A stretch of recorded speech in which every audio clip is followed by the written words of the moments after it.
Hello, everyone. We are back. We are live. We are here. I don't know how live you are. I'm pretty dead tired, but we're here at least. Ready for more Sprawl. So, Sprawlmeister, Sprawltronic, just Sprawlicious, kick us off. All right, Fub, go ahead. No, we're just gonna jump straight in, I guess. Welcome to the Sprawl, Ashes to Ashes, Chrome to Rust.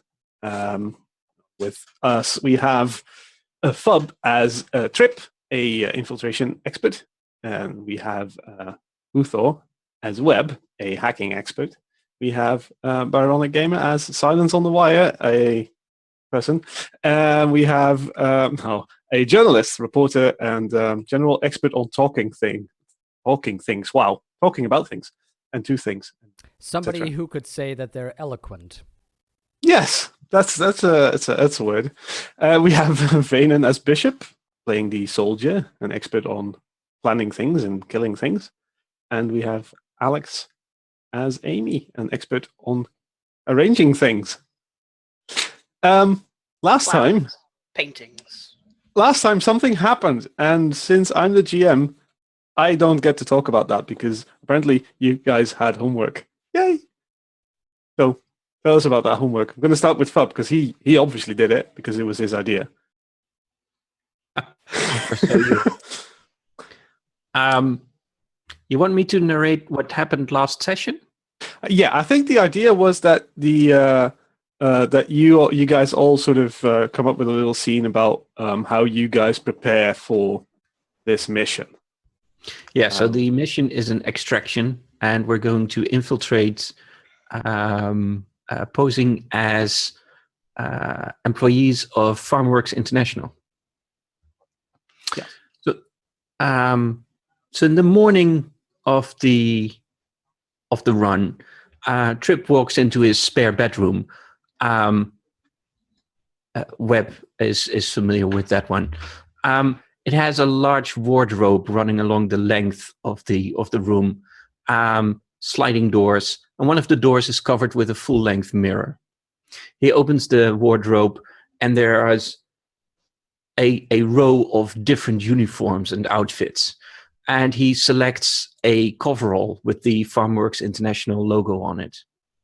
And he wears it, puts it on, and then spends about 15 minutes looking at himself in the mirror, doing various poses, various movements, studying and sort of practicing being a nondescript Farmworks International employee. And then when he's satisfied, he nods to himself, turns around, and walks out of his flat, picking up a duffel bag that's near his front door. He closes the front door and locks it, and then arms the explosives that have been rigged up along his apartment. And he picks up the duffel bag and walks out. Making a note of that. Don't give Jexas explosives, especially not at your apartment. No, cool. Let's move over to Webb. What is Webb doing?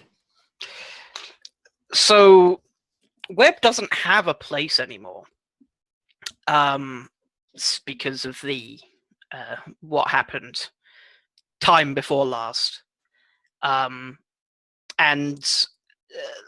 basically he spends his, when he's not doing something for others, he's ambling back and forth between various friends that he has, crashing on the couch, and sometimes just wherever he can, go, really. He tries not to be outside if he can help it, but I mean, he's been on the streets before. So he kind of, he knows the comfiest concrete doorways. I think the morning of the mission, he has, he's like set himself an alarm. Usually he doesn't. It's only when there's something he has to get up for something important, he sets an alarm. And he's actually managed to worm his way so that he could spend the night in the bubble tea diner that he met Twitch in not so long ago. And he actually ended up falling asleep underneath one of the tables. So the alarm goes off and he immediately jolts upright because, again, he's not used to waking up with an alarm, smacks his head on the underside of the table and just sort of, lazily looks at the alarm clock, which has like a, time and also date, sighs, reaches over, grabs the bag of like various electronic gear and walks out. Or rather, he goes to walk out, gets, puts his hand on the door and realizes it's locked. Because, it's not his place. So he hangs around for about half an hour until the waitress in the morning comes and opens it. He says thank you and walks out. Wow, that's really sad. It's good. What about Silence?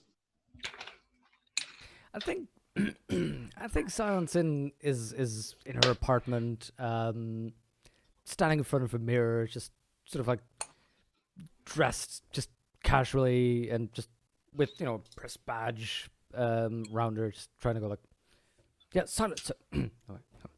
Hi, I'm Silent. No, I need to get in. No, damn it! And there's just this flash of her like in this kimono-esque thing. Like, Konnichiwa. No, that's stupid. Why am I? And she's dressed, sort of like in street. I go like, yo, I really. Nobody's believing this, and trying to do some kind of utilitarian things. Like, oh god, no. I just rummaging around, and finally you see her sort of in this fancy formal wear, just standing there going, okay, it's imperative, good sir, that I go in there. No, it's imperative.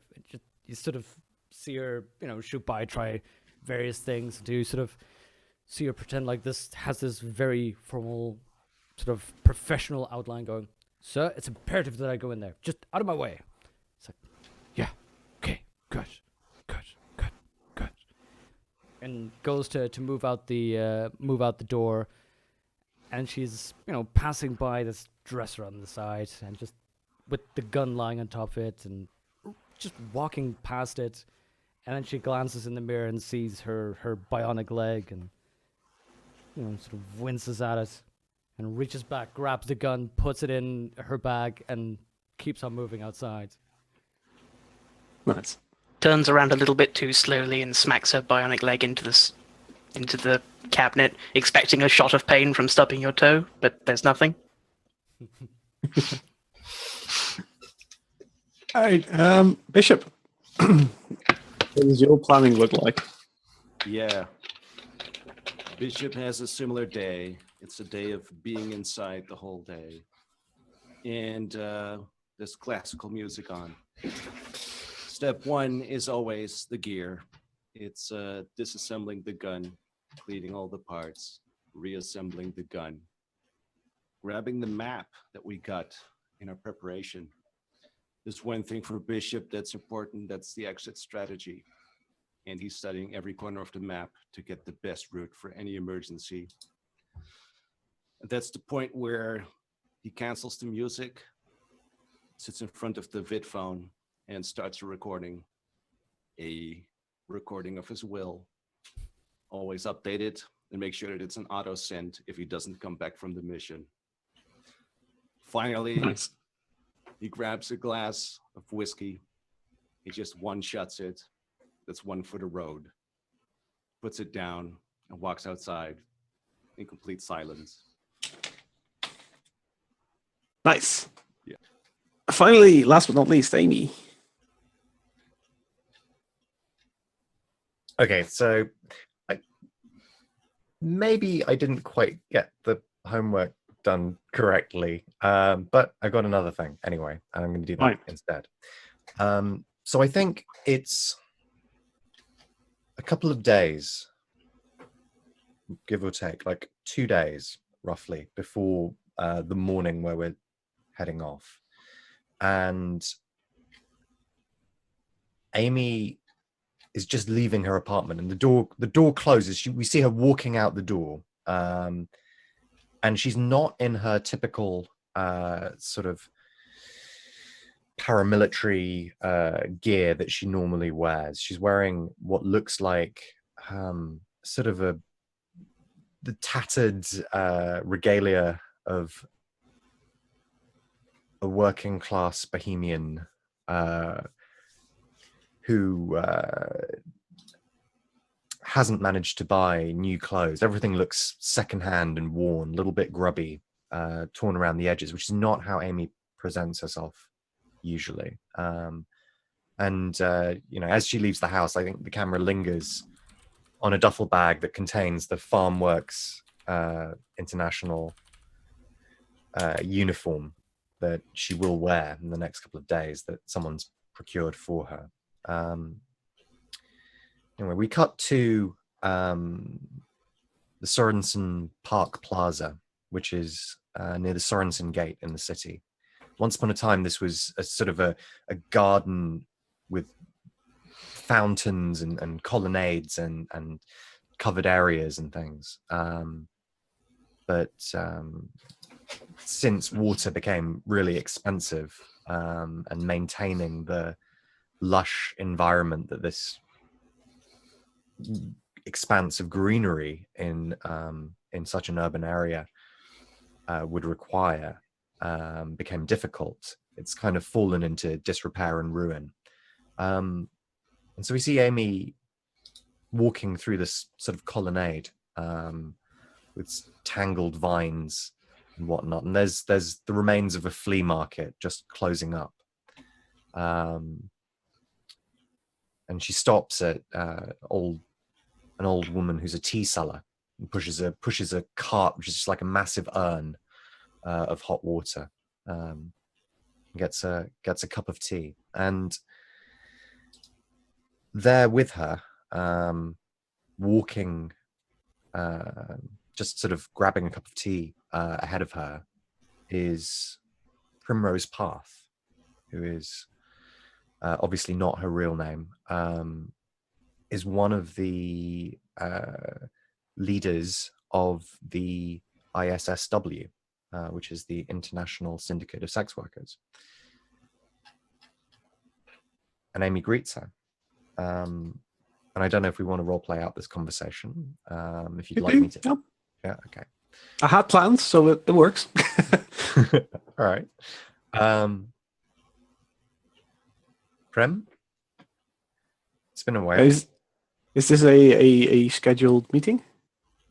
Yeah, I think it is. I think Amy's been in touch, perhaps as she's walking through the Sorensen Park Plaza, one of her many phones lights up or vibrates with a message. Right, yeah. It's not the one she talks to any of the rest of the team on.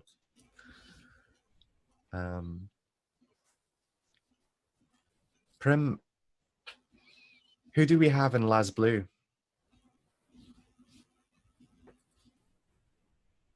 Well, Amy, it's been a while. I know. I'm sorry. I meant to be in touch. You helped me out with that thing, and I know. No, it's fine. It's fine. Obviously, it isn't fine. She says, Last Blue. We're not supposed to operate in Last Blue. No. You know this. But I know we have people there.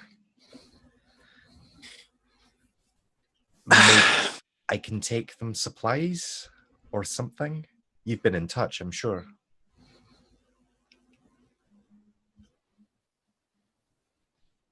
Why are you coming to me now, Amy? I know someone inside. All right. Look, we do have someone there. But obviously this is quite a sensitive matter because Lazarus are not too keen on ISSW people on their premises. As you may imagine, Amy. They have their own girls in-house. Well, yes. Yes. Right. Okay. Look, we. What do you want? What do you want with him?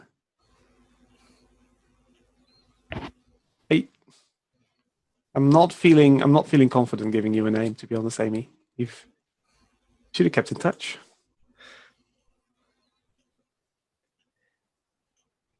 You're right. And I think she sort of looks at the teacup and the last dregs of it and sort of like sips it again, even though there's clearly nothing left. It's a sort of awkward movement that you make when you don't really know what to say. I haven't been the best. I know that. But I'm trying to make amends. If we've got people there, they need for things, I'm sure. I know we don't have contact. What I'm saying is I have a way in. All right, look. Let me send you a package with the information. You need to keep in touch, Amy. This is not a one-way street. I promise. I'll hold you to that. She immediately starts tapping on like a device to get something together, and you'll get it later in the day. I think she leaves after that. Yeah, and I think Amy sort of pokes around the flea market a little bit longer. And it's just this quite... It feels heavy, like it feels... Everything here is broken down. Like there was something really beautiful in these gardens, in this architecture, in this space. And now that's overgrown and corroded by the elements, and even the goods that are for sale here, like the people who are walking around here, are broken down and sort of corroded. And eventually she just kind of turns and fans herself with a flyer for a retro music night and walks away. Nice. All right. I think like a couple of hours later, you receive a data package, and it says it gives a code name, not the real name, and it talks about Princess, who's who's at Last Blue, somewhere on the 101st floor, and is in need of some stuff. It is a list of items that you typically need if you're doing this sort of work. I'm not at all familiar with, so I can't give you any details. It's like it's either condoms and lube, or it's stuff like that. Also, probably some medical, like ointments and that sort of stuff. Because even though Last Blue is chief purveyor of medical equipment, they're not really keen on handing that out to ISSW personnel, so to speak. My what I was thinking was that they probably have sex workers in Las Blue. Oh, definitely, yeah. But they're But not not keen both. on union membership. Yes, exactly. That's the issue here. They're So, probably yeah. called something like in-house relaxation engineers or something disgustingly Something corporate. like that, or mindfulness engineers. Mm. No, but so the idea is that there's like a sort of rivalry between unionized sex workers and corporate owned sex workers, basically. I didn't. I didn't roll for Primrose Path. I assumed that could Fine. just be my I know people. Yes. Whatever. Absolutely, no, it's fine. No worries. So yeah, you can get in touch with Princess, who is a man who provides sexual favors at last blow. And is how the shopping list of things that he needs, is that difficult? It's fairly easy to get for you. I wouldn't worry too much about it. Okay. It's just that he can't get it where he's at now, because that He needs a will delivery probably, rather than a. it means that he'll get found out. Okay, cool. Right. Yeah. We last when we met. Bishop issued a plan to all of you. I want to revisit that so that everyone knows what their role is in the mission. I wrote it down if you need a reminder. But otherwise, you can just give us a plan, Bishop. Like, what does it even do? Oh, right, you copy pasted it. There we go. So the idea, I think, for the audience, there is a man called Vex that needs to be extracted from a giant arcology out in the ocean that is owned by the Lazarus Corporation, who are sort of high-tech medical corporation who also deal in all sorts of weird weapons and chemicals and whatever. They finance wars and then sell their techniques and technology and all that sort of stuff to profit from the war. This Vex needs to be extracted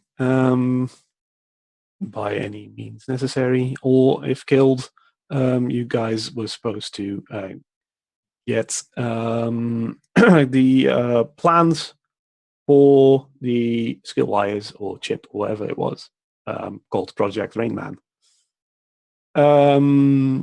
So what we established is that Trip, the infiltration expert, gets the team in and out. So if you do that and you stick to the plan, you get a +1 ongoing to your rolls. Webb creates a diversion. So if you do that, then same thing. Amy is responsible for timing the window of opportunity. There's a lot of noise coming from somewhere. Is that me? No. Hootor's mic is open, and I can tell it's not mine. Right. Is it? Okay, hang on. Continuing. Silence's job is to get Vex to actually come along with you guys by any means necessary, I guess. And Bishop is there to provide the probably much needed security because, hey, it's the Sprawl. So if everyone's good with that, then we can get started.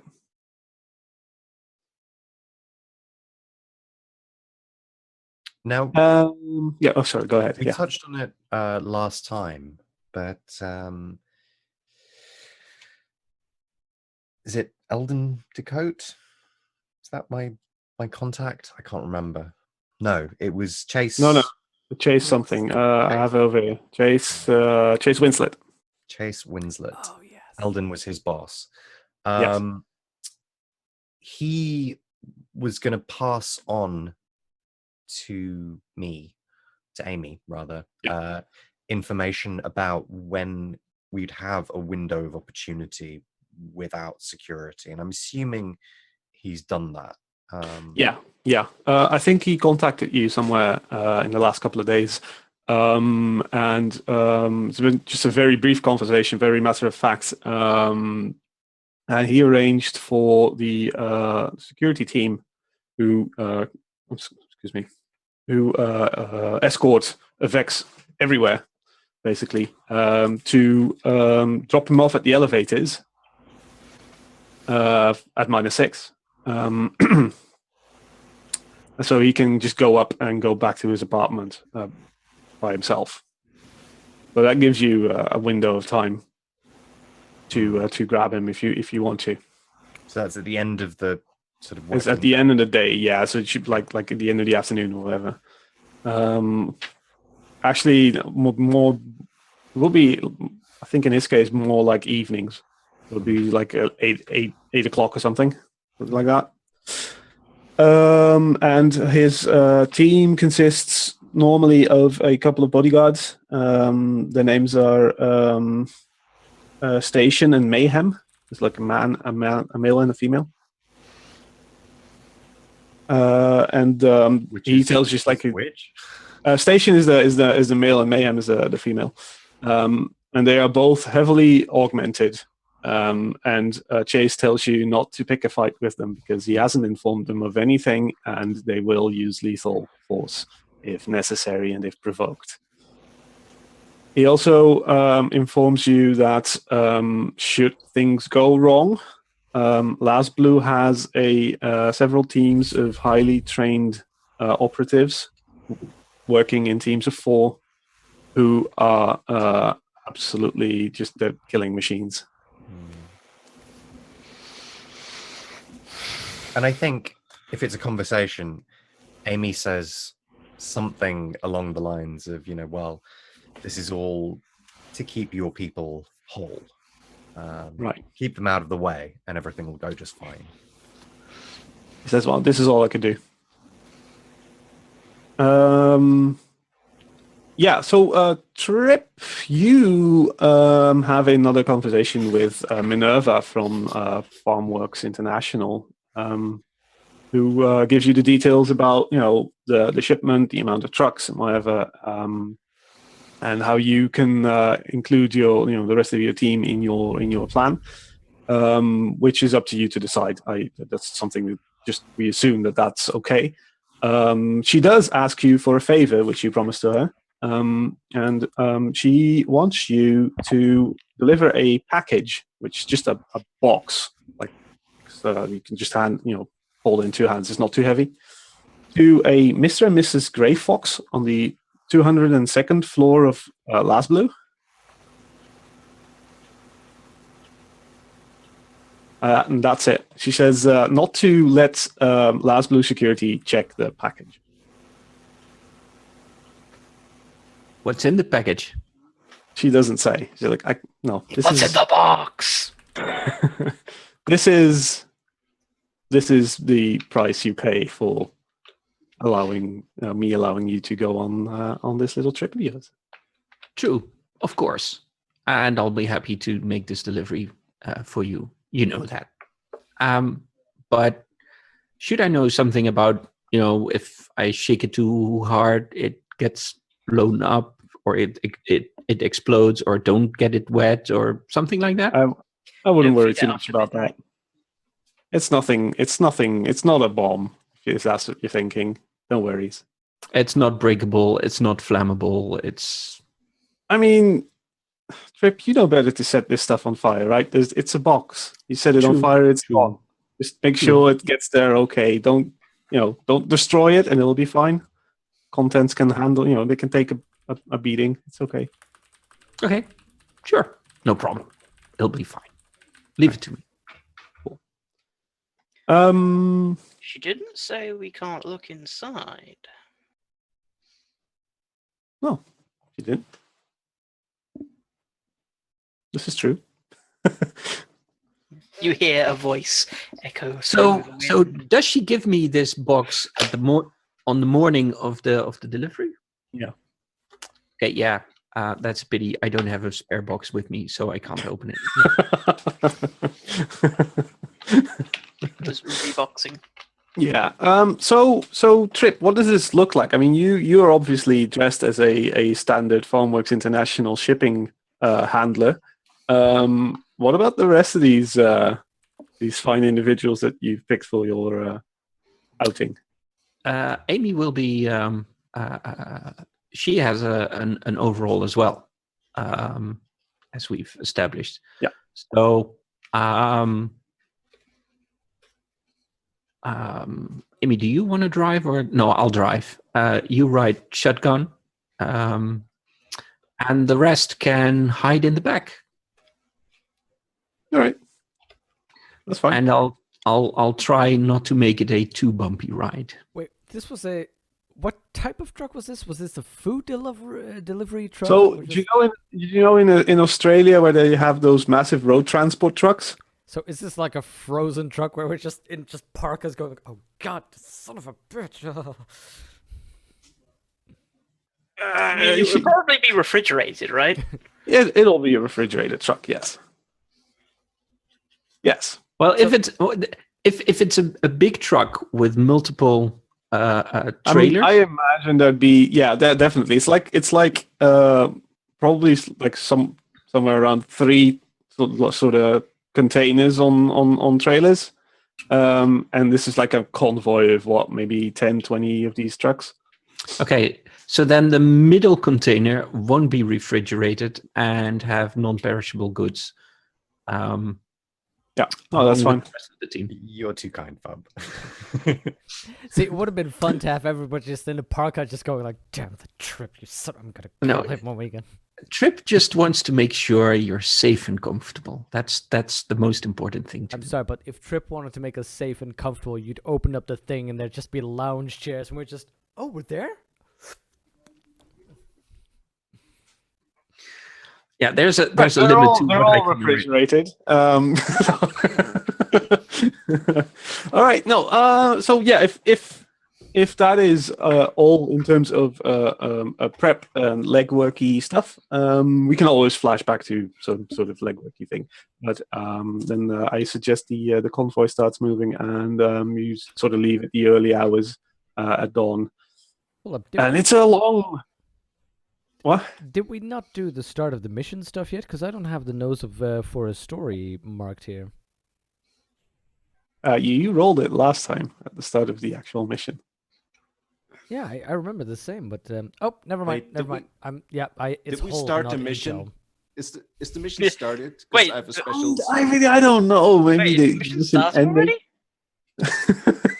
Don't make me hang up again and mess up the Between camera. missions, 'cause I've got some moves that happen between missions. Yeah. No. Wait, the mission's over. Yes, it's over. Oh, okay. Everyone Did we died. Uh-oh. Yeah. So it's a long trip. It's a long ass highway that you guys are driving on.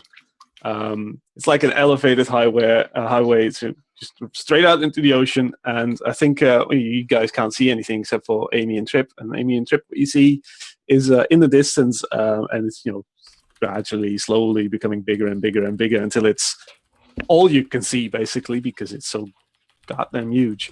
I just knocked something on the floor. It's Lars Blue, and it starts out as a minor sort of pyramid, sort of emerging from the ocean. And when you get closer and closer, you see in sort of blue neon letters the giant words Lars Blue with the Lazarus Corporation logo underneath. I think this is the most typical example of this sort of corporate delusion of grandeur.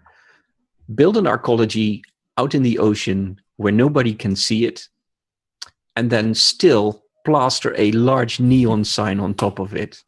Yeah, and I tell you what's worse is that all over the arcology, the corporate logo "Live Forever" sort of shines up, and that's how it goes up, and then it's in different positions all the time.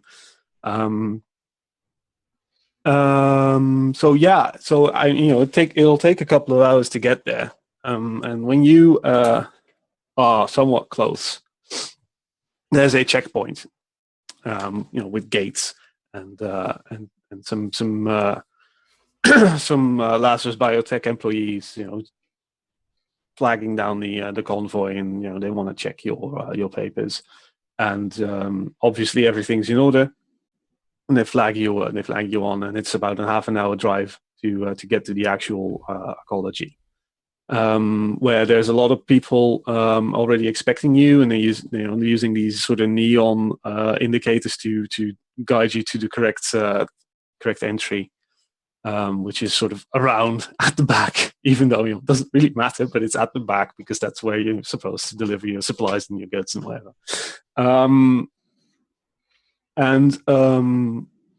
There's a lot of like ocean spray constantly sort of beating against the arcology, and all these Lazarus Biotech guys are wearing parkas and sort of proper seaworthy clothes, and they're secured, with lines and whatever, so they don't fall into the ocean. So you're guided to a giant, I mean, best to describe as a hangar bay, where all your trucks sort of, there's more than enough space for these 20 trucks to sort of park side by side as a massive operation. And so, you've arrived at Last Blue. And when you, if and when you get out, there's like a sort of PA system. The echoey voices of giving instructions to Last Blue employees, and Lazarus Biotech welcomes you to Last Blue and all that sort of nonsense. I mean, if you get out, Trip, then you are greeted by a man who introduces himself as William, and he says, "Right, we've been expecting you. So you've done this before?" Actually, I haven't. It's my first time here. Oh, you got to be fucking kidding me! I was told they were.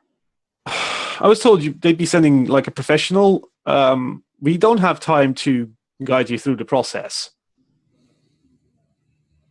Okay, just tell us what he'll do, and we'll take care of it.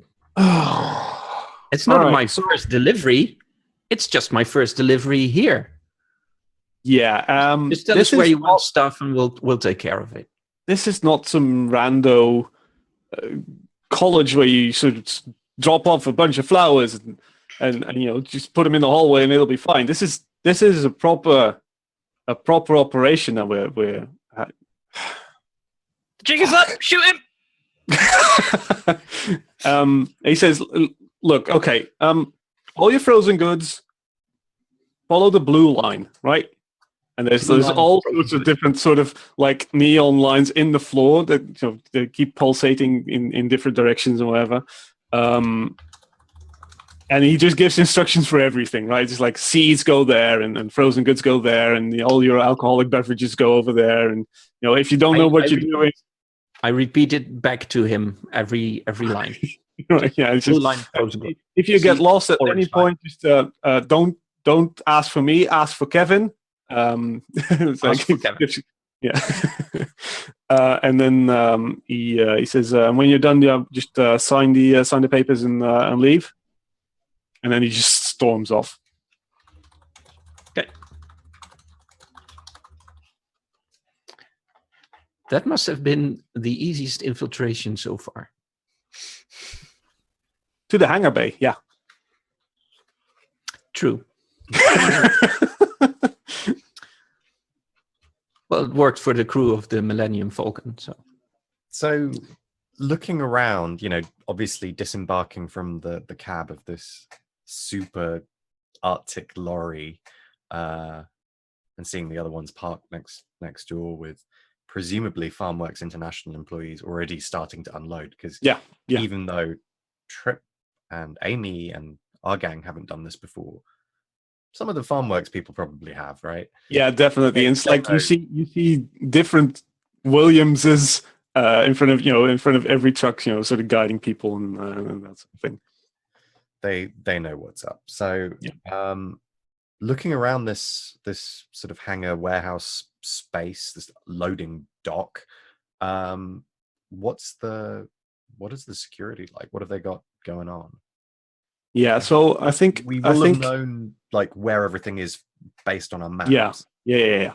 So what you see is this is like a huge, like multi-story space, and all the way in the back there's like a sort of like a security station, sort of suspended, with people behind computers and screens and whatever, checking cameras and moving cranes and all that sort of thing. I gave you a crane, Webb. There's a crane. And casually glancing around, there's a lot of cameras, like everywhere. Like all the hallways are covered, all the exits, all the doors, all like every nook and cranny is covered. They're making sure that this is just like a secure thing. And I think you even noticed that there's like additional sort of defense mechanisms that could pop out the ceiling and sort of rotate and then kill everyone. Yeah, I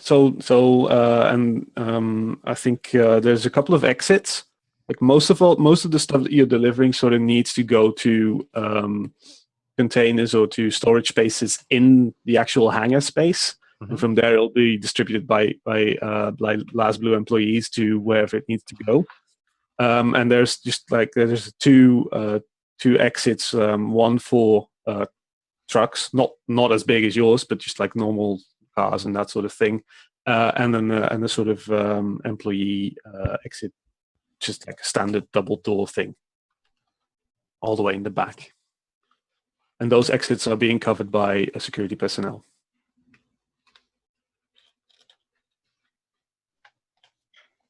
So I think I'm going to flash back to a point on the journey as we're driving down this highway in the ocean or whatever. And Amy's on the comms and she says something along the lines of, right, well, we have to remember that we don't have to act immediately. We've got plenty of work to do unloading. And our window of opportunity doesn't begin until the sun goes down. Yeah, I think it's maybe like 9 in the morning or something. I think there's sort of a reply, from the back of the truck in the middle, where they're just in the middle of box, like, you're not the one in the middle of boxes for you to see.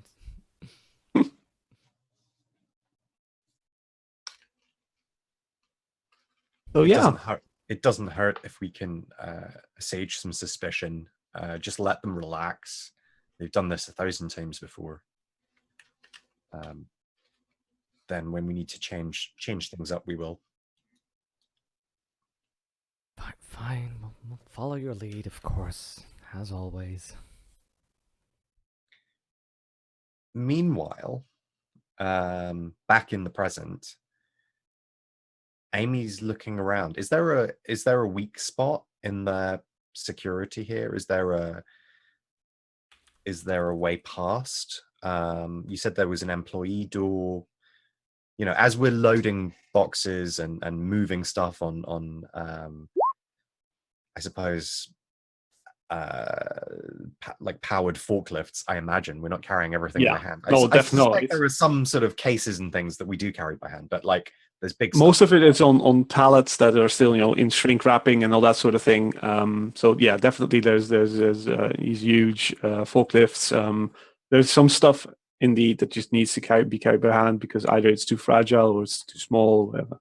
But yeah, if you want to have a gander, then why don't you roll edge to assess? All right, you guys.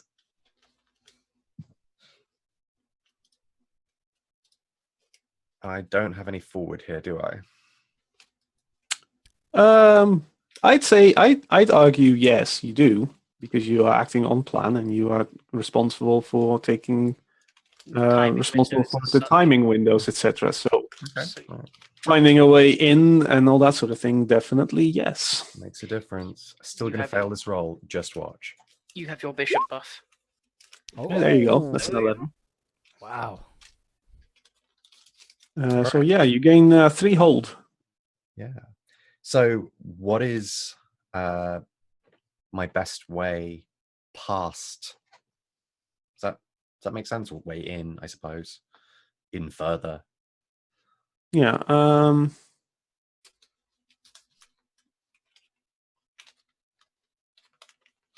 I mean, yeah, there's 2 options, right? Get a car and drive into the arcology proper, or manage to talk your way past the security guards who are guarding the employee exit, which will give you access to the hyperlifts and all that sort of thing. So you're more, sort of free to move around. I'd say on foot would be your best bet because by car you'd still need to get, park that thing somewhere and probably be more suspicious. Mm-hmm. Also, you don't have one. Yeah. Okay. And what do I notice despite an effort to conceal it? All right. I think as you sort of moving around with the boxes and guiding things and guiding personnel and that sort of stuff, you do notice that there's a couple of sort of like Deus Ex style ventilation shafts. See what I mean? That there's one that's open, sort of opened up, sort of slid up, probably for maintenance purposes or whatever. And you studied the map and you know that there's a giant sort of ventilation system going on, but you wouldn't be able to tell where it would lead. Normally, I do not have any patience with ventilation systems big enough for a person to climb into, even in science fiction. Yeah. But in a car park, what is essentially a giant car park for 20 huge lorries, that I might make an exception. Like there's one place where you would actually want ventilation that big. Yeah, and it's proper. It's like proper size. Like you wouldn't even have to really crawl or anything. Just sort of hunch over, and you'd be fine. Also, if I were to design this sort of megalomaniac arcology, then I would have all the exhaust of all the air conditioning and air treatment. I would have that out of the back, not the front or the top, where people could potentially see it. It would go out of the back. Yeah. Yeah, I mean, I think that's definitely the case. Like even when you were driving up, you'd see that the back of this thing is far less. The aesthetics there of it are just not as interesting as the front and the sides. They're doing their best to sort of still make it look like it's amazing, but yeah, there's exhaust fumes and all that sort of thing. None of that neon bullshit, live forever stuff that's sort of flashing on the sides. So yeah. Okay, good. So yeah, I think we can obviously we continue loading pallets and whatever. Don't you get one more question? I do. I haven't. I'm sort of saving it because I can ask it at any time, and I might want to use it to tie into like the action that follows. Yeah,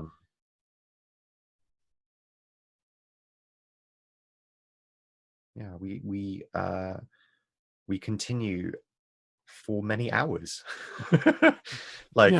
We just play it quite cool, and I'm assuming at some point the shift is about to change. Yeah, I was going to say, if you're going to wait for a couple of hours, then you'll see at least like a shift change at 12, like for lunch. And depending on how long you wait, there'll be more. But yeah, I imagine that literally somewhere in the middle is just this shot of inside of just silence, going like, oh, God, I hate waiting. I hate waiting. I don't know if Bishop is in the back, but it would probably be one of those moments where Bishop would be like, just be cool, man. Just be cool. So yeah, like maybe the first shift changes, and Jax, tell me if this is not okay. But I imagine, do they do like 2 12-hour shifts, or what is it? 3 8-hour, 3 10-hour shifts, 3 8-hour shifts, 3 8-hour shifts. Yeah. I imagine that like these guys guarding the door, it'd be more shifts than that. Even it's like more like 6 hours. Oh, okay, all right. So we'll see 2 shift changes. There will be the morning one that happens soon after we arrive, and then we'll be there through an entire shift. So I think as Amy's going to time it so that as the second shift is about to end,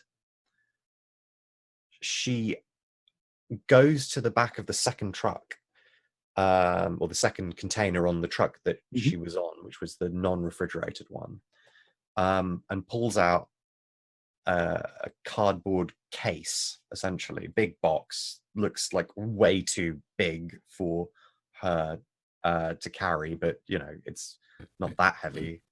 She sort of struggles with it, and it's marked with all the Farmworks International stuff. And she walks straight up to the employees' gate, and says, "Sorry, I've got a delivery here that is marked for what was it? One at the 106th floor." Wasn't it 202nd? Oh wait, Yeah, 202nd. No, yeah. No, 101st. Yeah. You were talking about Princess, right? I'm talking about Princess, yeah. Yeah. 101. 101st floor. You're my escort, right? Because I need someone with me. You see one. There's a fairly young guy, like maybe barely in his 20s, and a sort of like veteran, graying, balding, fatty guy, and you see them looking at each other. It's like, this no what we no what Boss. And Amy turns and looks for Trip, or I don't know if the rest of you have come out, or if what your plan is. Like, have you? I mean, you'd be fine though. There wouldn't be any suspicion on you guys if you just help out with unloading or whatever. Literally though, because the other two are in just work overalls, etc. I mean, it depends on what you'd be doing, but if you were just carrying cases and helping out, then that'd be fine. Sure. Just I sort of like one by one. We go into the second container, and then out come two people who carry boxes. And do that over the course of maybe an hour, and get everyone get out. Yeah. All right. And just anyone who asks questions, not that they would, it's like you gotta talk to the boss, man. Keep on. Gotta sorry, unload this. I don't speak English. Go talk to boss.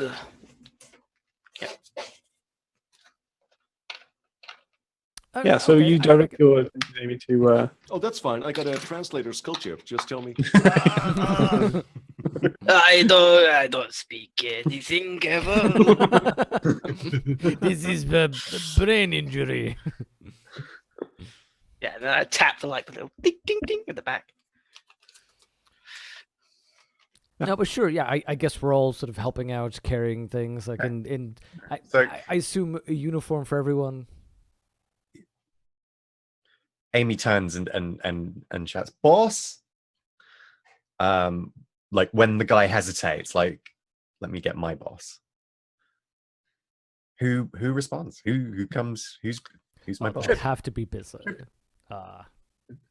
Chip comes over with a clipboard, with some scribbles on it, and he says, "Yeah, what is this? We have a delivery for the 101st and one for the 202nd. What's the problem?" right, and I think the older guy, like, this is highly irregular. So this is what Look,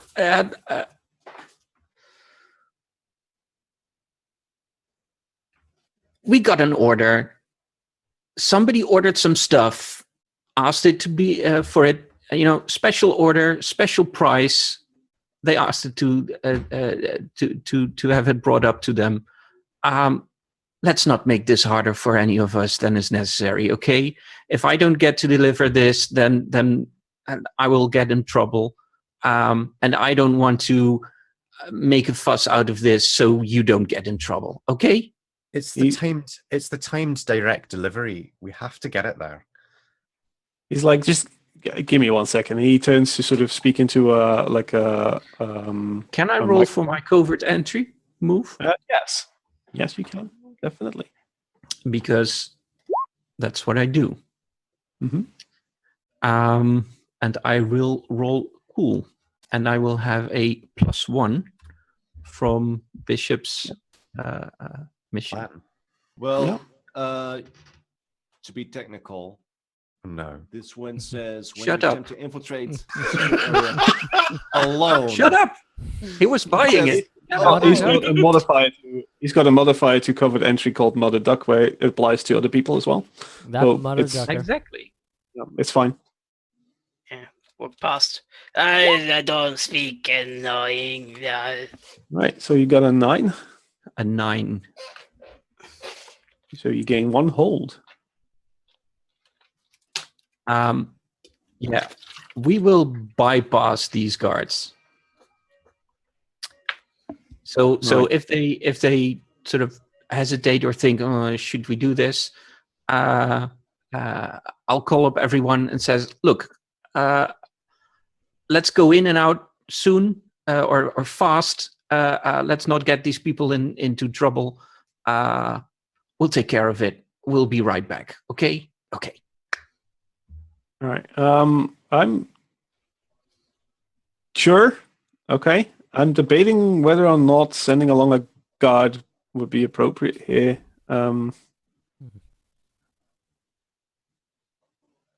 We bypass. the guard. Yeah. We're 5 people, or we're like. I mean, are you taking the whole group? Yeah. I'd imagine there was one big box, right? So that's already 2 people sort of carrying that box, even though it may not be course, needed, yeah. like 2 people carrying Yeah. that one. You know, just All right, you know what? Sure, whatever. It's fine. Yeah, you bypass the guard. You rolled for it. You earned it. I think the younger one is starting to protest. It's like, well, we need to check this with our boss. And Which And way the are other the guy- elevators? yeah, exactly. And the older guy is direct Oh. us to the main elevators. Like while he starts protesting, I'm like, great, you can direct me to the elevators. How is this guard vulnerable to me? I think he's young. He's impressionable. He's probably just starting out. And you notice that the older guy, he's already sort of sweating with the idea of having to come along with you and pointing stuff out to you, and he's just waiting for his shift to end, so he can go and have a burger somewhere on the 366th floor. Right. So just push on, and he'll be a pushover.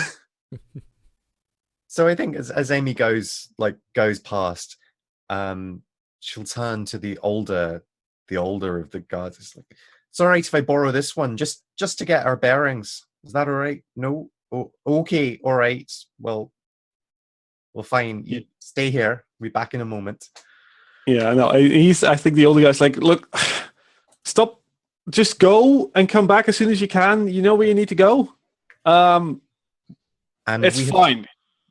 And we've timed this so that their shift will end before we. Yeah, definitely. be No worries. expected to come back. Their shift's ending in 15 minutes or something. Yeah. No, all right, that's fine. I think the younger guy he does walk with you to the elevators. And there's like a whole array of them, right? It's like a long hallway with about 20 on either side. And there's like big ones for like freight and all that sort of stuff, and then there's smaller ones for just personnel. And he directs you to like a sort of a medium-sized elevator that can fit all of you and your assorted packages, as it were. So it's not like one of the big freight elevators, but just like a standard one you find in hospitals or whatever to transport patients or whatever. And he says, right, so you'll come right back, right? While we're waiting for the elevator, I will chat him up. And sort of keep him talking and saying, sure, we'll be right back. And I know, but you don't want to get into trouble. We don't want to get into trouble. So we'll just make these deliveries and we'll be right back. Don't worry about it. And I will use my face ability to have him talk and divulge some intel. All right. Yeah. All right. Yeah. That works. He. Okay. I think he doesn't even have a clue that you're fishing for stuff or whatever, and this is all highly irregular. So he's nervous that things might go wrong and all that sort of stuff. So yeah, it wouldn't be too much of a problem to get something out of him. Okay. So yeah, the elevator arrives, and you get on, and Oh, cool. And then the moment as the doors close, the young guy is still standing there, and Bishop just pushes him back and was like, "Don't worry, buddy. We got this." I love it. yeah, nice, cool. Yeah. So the elevator, there's buttons for like I mean not buttons. There's like a digit, like a keypad. You can just enter the floor number, and there's like a sort of a panel, like a screen, which Web could possibly use to hack into stuff as well. There's ports there for it. What it shows you is like an overview of what's where, right? So it shows you like floors 300 to 320 are for recreational purposes, and et cetera, et cetera. And says it doesn't mention any -1s to 6, but yeah, you can definitely. There's a minus button on the keypad, so you can definitely access them. But yeah, so that it's just a small sort of computer that gives you an overview of where you can go and that sort of thing. I'm If we thinking can- well, I'm thinking basically while we're sort of in the elevator moving, that's sort of the moment where Silence, starts taking off the what was it, a jumpsuit? No, the overalls we're wearing, sort of removes the cap and loosens hair, so it changes into like the formal corporate attire. So basically, as soon as the doors open, she's like, bam, ready to get going. Yeah. Cool. All right. So my suggestion would be that if this is indeed an entry point into the Last Blue systems, and we can hack this, and we can control this elevator and make it appear occupied and going up and down, then we would have a mobile base of operation. And that could be very interesting. Could be. Could be. Yeah. What's Webb's instinct? Webb's instinct is that a place that has access to everything is also accessible from everywhere. So, if there's this system is massive, and anybody else who's also in the system could be like, why is this elevator being all weird? And then they'll just click the emergency stop or what have you, and then they'll come shut the doors open and there's just a kid on the floor going, twitching with his brain connected into the wall. That's going to go crazy. So I'd rather find somewhere More secluded. Yeah, more secluded. I was thinking one of two options off the top of my head. Ideal world, somehow I get into sort of a more administrative place and use that. Or I could make my way to the recreational areas, because I imagine there would be access ports to, the Matrix from there. And that means I'd have to I imagine there'd probably be safeguards in place, so I'd have to break through extra layers of security. But if I was at an administrative sort of facility, then there'd be less of that. I'd probably have to still break through a few more barriers in order to get where I needed to be. I was thinking that maybe, like, I would imagine that there'd have to be some sort of like auditing process, right? Because the amount of goods that we're having to transport back and forth, there's going to have to be logs that are kept, and somebody's going to have to make those logs. And it seems, fairly reasonable to have somebody with the correct sort of cyberware to just plug, bring along your human calculator, plug him in, he'll do the whole thing in 2 seconds rather than entering everything manually. And and then we go. So, I mean, maybe I could pose as that, and I get into something with something that's just a little bit more back end, right? Rather than just, rather than the library computers, right? Yeah. Something like that. We can assume that you've studied that. Sorry, go ahead. Oh, I was just thinking, I'm imagining this in this American corporate waste system where they have the technology to do everything automatically. Like, I don't know, somebody has an implant that scans all the things, but they still need a human being to double check if the system did it correctly. And that's sort of the guy who does the admin. Just this corporate useless waste, basically. Oh, but this this- one but guy this is- you can always use as a scapegoat if something went wrong. Exactly. So you can assign blame. That's a vital part of any corporate strategy. Ah, corporate whipping boy. exactly. Yeah. Assign blame. The corporate whipping boy. Yeah. I imagine that you guys have some knowledge of like what's what at Last Blue due to these plans. Like the first 10 floors, they're all administration. It's and like every floor basically does the same thing. They just need it's a huge server banks and just a lot of people trying to manage everything that's going on at this arcology. Like everything. Like, Do you know what I everything goes imagine? on. I assume you guys have seen the Dread film with Carl Urban. Yeah. Yeah. Oh, well, anyway, for you have, Jaxus, and that's the important thing.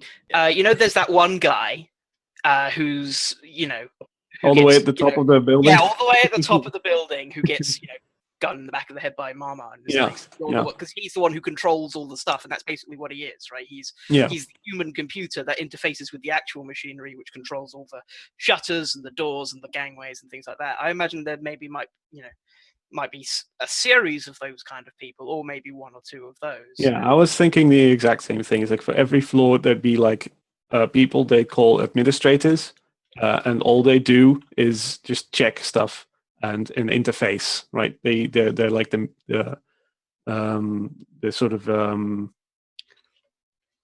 the connection between the actual place itself and the thing that keeps it running. So yeah, every department or whatchamacallit would have one of those people. Because every floor is at least 100 people, right? Even like res way more. Yeah? I mean, we're talking about the first 10 floors, and we're talking about a pyramid. So imagine how huge the first 10 floors are. Right. Yeah. So yeah, this is massive. Mm. There's tens of thousands of people. Imagine that there'd be like a couple of million people living in this thing. So do where we is- know where this controller would be, or administrator? I mean, it'll be anywhere and everywhere, right? So I mean, the immediate administrators. Yeah, literally as in yeah. where is... It wouldn't be too hard to figure that out. So which floor are we going to? Because we're Well, still in if the there's one on elevator. if there's one on every floor, I mean, hit a button. Just pick one. Trip keys in what was it? 202. 202. All right. You wouldn't be able to find like an administrator on floors above level 10, right? It's the first 10 levels of administration. That's where they're at. Like that's just basically the server banks and all the people. I thought it was like one taking care of per everything. floor, but you mean like these yeah. floors Yeah, have one- all the one- administrators for 10, everybody. Right. Yeah. And so it'd be multiple administrators per level as well, right? It wouldn't be one person wouldn't do for an entire thing. So we detonate the nuke on the 5th floor. The whole building is in disarray, and I But mean, you each could of be the lab that. floors has some kind of a local node or local office or something as well. I mean, yes, there'd be security officers. There'd be administration officers for people who'd need, I don't know, for some reason, face-to-face contact with Last Blue administration, or I don't know, like superintendent stuff. Like if you have a leak in your room, you'd need to contact someone to fix it for you. okay. So we have an opportunity here then, because we're still in the elevator, and we could split up, like people Split the deliver their party. packages. Always a good We idea. can. Yeah. The way the timing works out, and Amy, I get to say this because I'm in charge of timing. Thanks for that. The way the timing works out is we don't have time to do everything all together in order. We can't show up mob-handed floor 101, then floor 202, then like go to the administrator. We have to do this all at once. Everything should take at most 20 minutes, probably even less than that, maybe like 15 minutes. And around that point, we'd start to be wanting to be going downstairs so we can finish up what we're doing, get Vex, and head out through another exit before too many alarm bells ring about. I imagine it would probably be a best idea for me to try and gain access to the administrator that's closest to our, point of escape. So that it's basically the first thing we do is drop me off at my computer port, and the last thing we do is pick me up. No. So that I By can the way, everyone mark XP because you're in an elevator inside Last Blue. Yeah. Ah. Whoop, whoop.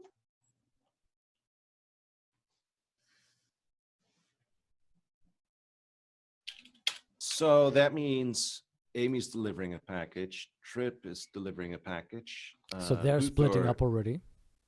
Yeah. And who's most important to have security? I don't know. Web. Amy won't need security, she thinks. Maybe Silence. Because Silence is going to talk to Vex and bring him out. Probably. No, that's true. That's true. Yeah, and I like Web. You could. I mean, you're right. Administration would be the safest bet because it'll entail less security to get what you want. But you could technically plug in anywhere, right? It's all connected. Yeah, I mean, I could do, but Yeah. No, I'm just letting you know you shouldn't. You don't absolutely have to go where you want to go. I just want to come back to my idea of hacking the elevators. Recall that Vex will be dropped off at the elevators. If we can gain control of the elevators and just make sure that our elevator just opens up when Vex is deposited in front of it, that might be our golden opportunity. Don't know how we could arrange that or what needs to be done to make that happen, but it's something that we might actually be cool to, while we're in the elevator, there's always this little hatch to the top. We just, get Web on top of that, and that's where he hacks all the stuff. So as the people are in the elevator using it, I'm on top going, because I'm like half passed out, right? I'm semi-conscious, so it's just like. Yeah. I mean, these are. I wouldn't want to sit on top of what I coined hyper elevators. Oh, these will be like, right? Yeah. Yeah, are crazy. Like inside the cabin, quote unquote cabin of these elevators, it's got like a pressurized, stabilized. Exactly. Yeah. You don't suffer.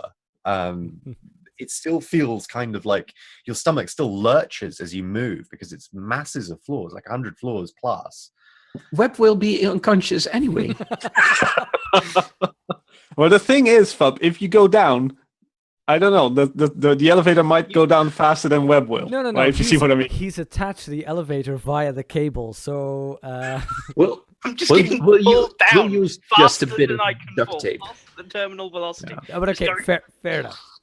But I imagine this is something you would have known. It's like these elevators, because this building is so massive, and elevators go back and forth all the time. This system is very intricate, where these elevators also go like horizontally and vertically, and there's probably some sort of like elevator. There hanger. must be an AI that literally organizes everything so that they're like swooping like right next Yeah, to but each it other. would also be like cabins being exchanged at some sort of interchange or whatever. Yeah, so there's way more elevators than there are actually elevator shafts. You see what I mean? And, if I'm in an admin center, then that's I don't think there'd probably be any security in the way of elevator control. That would be like one of their things, right? Like that would be on the, if we talk about levels of like protocol and subroutines behind walls of security, elevator control is incredibly, low priority. Yeah. Somewhat. I could just So are you the imagine. first? Are you the first person? Sorry, are you the first person getting off then? Web, are you exiting on one of the first 10 levels? 101st I level. mean, that doesn't the level that we're on. I mean, hell, if there's an admin on the actual level where the hangar is, then I'd maybe we just rewind a little bit, and I don't even have to get on.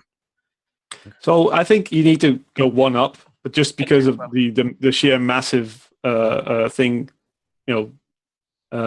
like storage, a hangar, all sorts of other, I don't know, infrastructure things like air conditioning and heating and all that sort of stuff is probably down there as well. So they probably need the entire sort of ground floor for that. So if you go to +1, then that's where the actual thing starts. Yeah. All right. Well, in that case, I would get up on the first floor that I'm able to. That's closest All right. to the hangar. So you press the button and you all explode. Time for a break. Yeah. No, press the button and we see the elevator door closed, and you feel this sort of lurching feeling in your stomach as the elevator moves up, and we go for a break for about 5 minutes. We'll be right back. So as the break music, we put the Go from Ipanema elevator music tune on. I mean, yeah. Standpipe that is version. amazing. Standpipe Very, version. very excited about that. That is amazing. If all else fails, we could just go with the Spanish flea.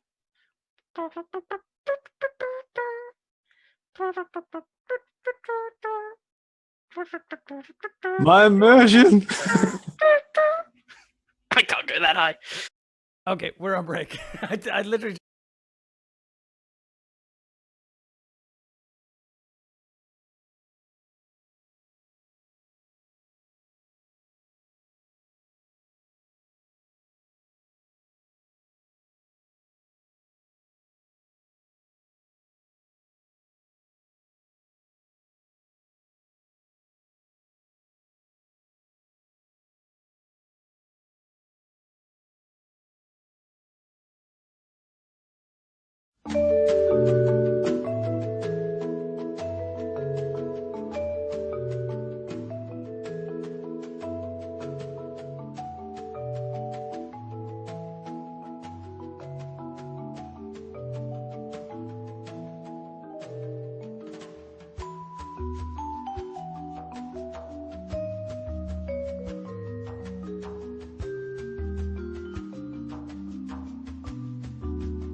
Wait, we're playing the Sprawl, not Fiasco.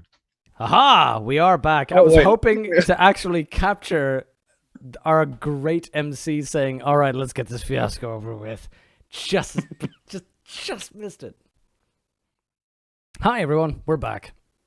We're back from the netherscapes of corporatocracy. Yes.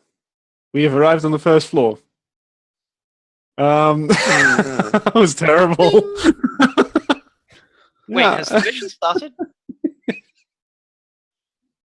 I said it on stream. I get the internet Yes. points. Okay, you get the points. It's fine. Yes. No, first floor. There is indeed a boom boom as you land at the first floor. Okay. Doors slide open with a sort of electronic whirl. Like the first thing you see is just a myriad of people walking back and forth. As you know, as from the outside looking into some sort of weird anthill full of people. There's people everywhere. There's announcements over PA systems. There's a lot of Lazarus advertisements on the walls, like from sort of screens, advertisements for medication, like sort of propaganda telling staff to have their periodic checkups and all that sort of thing, like announcing the latest state of the art cyberware stuff, all that sort of. Remember, a happy worker is a productive worker. Yeah, well, that's sort of, yeah, that really, yeah. So yeah, and this is just the sort of elevator hallway, as it were, right? So to your left, there's it leads out into a bigger maze of hallways and rooms, and to your right, the same thing, and right, sort of in front of you, at the other end of the hall, there's another sort of bank of elevator doors. And Bishop takes he's like, and he's used to the corporate world, and this smells like home. This is familiar. This is great. The waxed floors, the reflections, the people, the mumblings. He feels in his element here. Yeah. I suppose this is where I get off. Yeah, I mean, you can just sort of follow the flow of people if you want. I'll imagine there's signage that'll direct me towards administrators. Yeah, definitely. I mean, there's signs all over the place, right?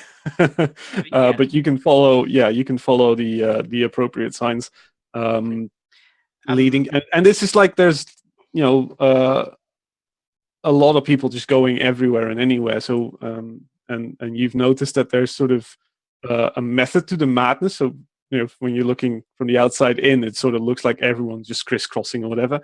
But the moment you sort of step out and you start walking along with people, you notice that there's just lines for if you need to go to the restrooms or whatever, and all that sort of like bathroom facilities. And there's a sort of like a weaving path of people going that way. And if you need to go to administrations, a path going that way, and all that sort of thing. So yeah, you can sort of move along with people. And, get where you want to go. What do the other people do before we go back to web? Islands. That's the thing I was asking. Am I going alone? Yeah. On this floor. That was the idea, right? You go alone to the administrator, then Silence and Webb split off to go to actually go to Vex. They go to one Thirst and one 202nd. Yeah, all right. So I think what we see then is Webb sort of get out the elevator and gets swept away with the flood of people, and you see him sort of look back to the elevator, and the elevator doors close as we close on Trip's face, probably. And where do you send the elevator? What floor do you want to go to? Well, -6 is the closest floor. Wait, we couldn't go there, could we? Yeah. I mean, you can. You can punch it in. A Trip punches in 202. that's where the thing goes. And it sort of picks up speed the farther up you go. But yeah, let's stick with Webb for now. You notice, Webb, as you exit the sort of elevator hallway, that there's some weird sort of funneling going on at the ends, where this is still some sort of, I mean, the cynical person would call it a kill zone, right? If something went wrong, then this is where all the people would die, because they're being funneled into the actual ecology, as it were, from this hallway, and then out into the I worry about you, Yeah. Jexus. Just Hey, what? It's Yeah. okay. It's all good. Hasn't done anything wrong yet. Yeah, I mean, I'm quite. I don't do particularly well in large crowds, so I'm sort of maybe I'm stumbling around a little bit. You know, people who are like, you know, looking at their cyber watches or what have you. You know, they Google Glass into chronometers, and they're like, "Oh, I need to get here," and you know, they're bashing past me. And I'm like, "Oh, sorry," you know, I'm trying to navigate my way. I'm not used to, you know, I like. There's a bit of a conflict because I know how all this sort of stuff works because I've spent a lot of time surfing the Matrix, and this is quite similar. Yeah. But it's people, and people scare me. So Right. I'm shuffling, you know, around, but I'm trying to keep an eye out on this various signage and make my way towards an administrators. Yeah, so I mean, I think fairly close by there's some sort of like a security door that you can pass and enter the administrative administration facility, or at least, you know, this one's called Administration Facility 1A. Mhm. There's several facilities on this. Yeah, so there's a door you can just open it up, and I say security door, but it's just meant for stop people from going in Yeah. like that. Just Yeah. Is there like an intercom, like a buzzer? I mean, you Or is it can just open the door and walk in. It's just there. It's just a door that people can't, so that the Yeah. flow of people won't crash through the entire facility. That's the thing. That's the idea. Yeah. Okay. In which case, yeah, I will. I think I'll sort of stand in front of it Mm. for a second. Sort of, you know, working up the courage, and then I'm just gonna go dong dong dong, and then open it, like, just so that I can kind of announce my presence. Yeah. So it's matted glass, so you can't really see what's behind it. But what you do is when you open the door, there couldn't be a bigger difference between a lot of people and almost no people, right? This is like you get the sense that you can finally breathe again, as you sort of step in and close the door behind you. The door also sort of functions as a sort of like insulation, sound insulation. All of a sudden, all the massive, like the chaos from the PA system and music and people talking and you know, just all those stimuli, they're gone. Yeah. And now you're in Lazarus town. Basically, this is what Lazarus really is. Like, And Lazarus is like I massive like to. display of force. Yeah, I like to imagine that maybe it's not like just the material, but like there's some sort of strange either electronics or some sort of smart material thing going on. So as the door shuts, it, you know, it's immediately cut out, but then it also dims noticeably to a point where it's just like a very low mumble. Yeah, cool. And so yeah, like in front of you, there's just like a sprawling hallway, and it just seemed to end. And there's doors and sort of hallways to the side, and there's some people walking around with clipboards, with tablets. Some people talking on phones. They're all wearing corporate clothing. Not everyone, but most of the people are wearing corporate clothing. There's some people who are just there, probably on some other business, whatever, in casual clothes and maybe with appointments with administration, stuff like that. Yeah, what do you do? Are the various rooms, is there any more signage to like tell me what kind of rooms each thing's dedicated to, or are they all sort of fairly similar? No, it's a very indistinct. Yeah, it's a case of if you're here, you know why you're here and what you're doing. Yeah. Okay. Well, in that case, I will try my best to look like I'm meant to be here. And I will try to find somebody who is fairly removed, hopefully already plugged into the Matrix. Yeah, just someone a little bit removed. Somebody maybe who's monitoring something like communications or Yeah. some sort of passive job. Not somebody who's moving around back and forth, but somebody who's just sort of sitting there with the thing in their head, vegging away. Yeah. Okay. That'll just take some time. It'll take some time for you to find something. So let's move to what is it, floor 202? Unless someone pressed a button that says anything below 202, let me go there first. Well, Amy would have pressed 101 for sure. Right. Okay. So, I think once If Trip sees this, he looks at Amy. You have a care package to drop off as well? Want to go together? No need. We don't have time actually. Okay. when the elevator sort of moves above floor 50, suddenly the music in the elevator changes to far more leisurely, like relaxing music, instead of the weird corporate, like the thing we just heard on the break. That's done now. Now it's just actual music that you can stomach listening to. And you probably, sort of feel like this would be where people live and where normal stuff happens. I imagine it's like the music is probably the latest, not the latest. It's like the Hollow Pop Stars, but it's maybe 3 or 4 years old. Yeah. For whatever reason, they haven't updated their music. Perhaps they're keeping their HAB residents on a bit of a delay, or they haven't bought the rights to it, because I imagine rights management is a nightmare. I mean, GCS would hold on to those rights like mad. Yeah, definitely. But copyright term is very short, right? In the future, so like after a little while, it becomes royalty free.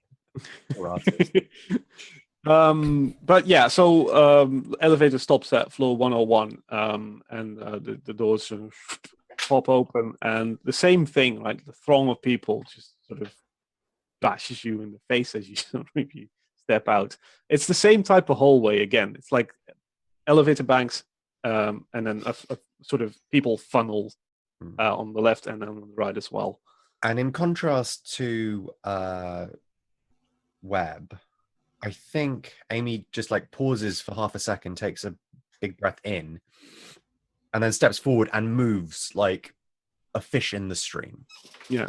She's used to reading the street, and even though this isn't exactly a street, she's sort of streetwise enough. She's got the savvy. She knows how to walk to keep pace, to give someone enough like eyeball contact so they get out of the way without bumping into you. And she moves with purpose and direction because she knows exactly where she's heading. Yeah, and I think when you head out and you move past the funnel, all of a sudden you're sort of treated to a weird view, because it couldn't really make sense in this space because it's enclosed, right? But it looks like you're outside, and it looks like a sort of like when you have those big American shopping malls with the open center, like the walkways across and the fountains and stuff. But if you look up, then all of a sudden the sun's shining. So there's a massive illusion of space. And people, this is like, there's apartment buildings, as it were, and there's like stores, and people are just casually strolling and talking to each other, doing what people do. We live in an arcology. So yeah, and you can make your way to apartment. I don't know what apartment number it is, but it doesn't matter. The one you need to go to, 48. 48C. To deliver your package to Princess. Mm-hmm. Meanwhile, the elevator moves up to the 202nd floor, where you, Trip and Bishop and Silence are treated to the same thing again. Again, the elevators, funnels on the left and the right, leading out into, habitation areas, residential areas, recreation areas, all that sort of stuff. Yeah, go ahead. I'm assuming Webb left the box that he was carrying in the elevator. That is not up to me. Yeah. Okay. I took it with. It's a So I will make sure to bring that box with me. So I'm actually carrying 2 small boxes. All right. Yeah. One to deliver and one to have an excuse to get out. Okay, so same thing. You step out into the mass of people and don't really get swept away, but you're sort of forced into a stream and move into the actual area. Silence and Bishop, what do? Do you move with Trip? Do you go somewhere else? What's the Bishop types in -6 and presses enter. Yeah.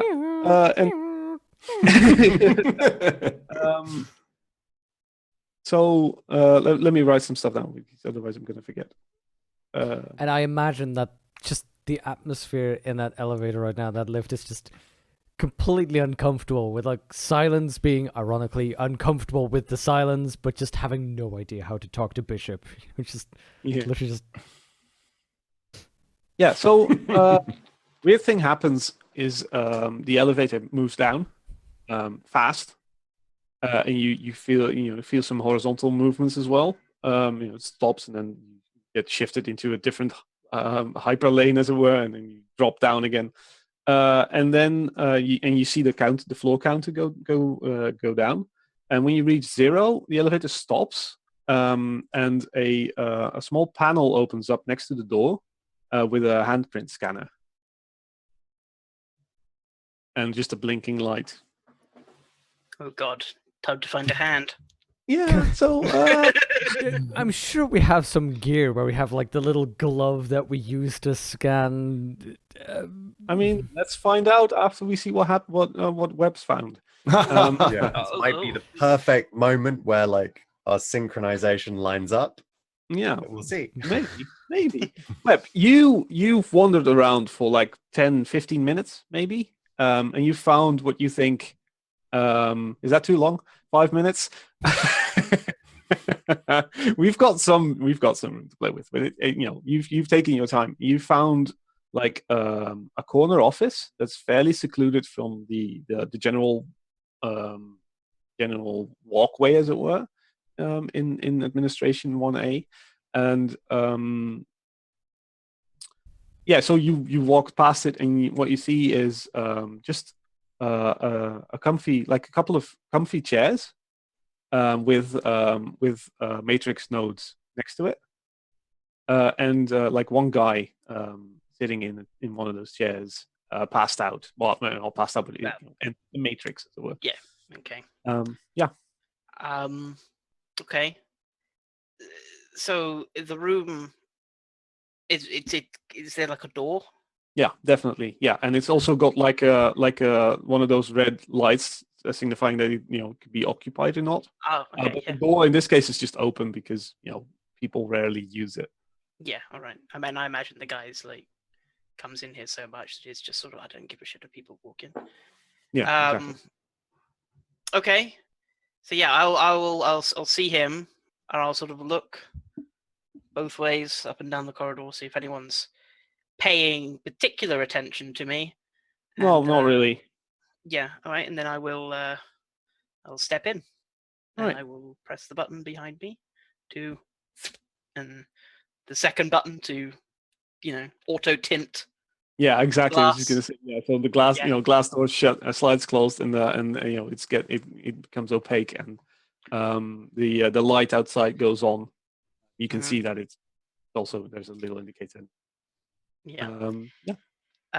Okay. I will then walk up to the guy. I imagine he's wearing some sort of I don't know, is it uniform or It's standard corporate corp wear? wear, right? Okay. He's a drone. Does he have like a name tag? No, no, no. No. He's just wearing like a black suit and white shirt and a tie, Okay. and he's got a node in the back of his neck, and a wire plugged into the matrix. That's it. Okay. He's And pink. that's the only port in this room. No, there's 2 more chairs. Oh, okay. Yeah. Hmm.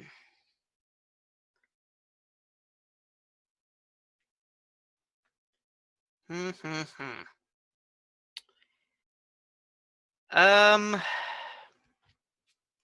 Are there is there any other rooms appended to this one, or is it just there's only one? No, this is like, door? imagine this would be some sort of matrix conference room. There's no ensuite bathrooms or anything. No. Okay. No janitor closets. Nope. Okay.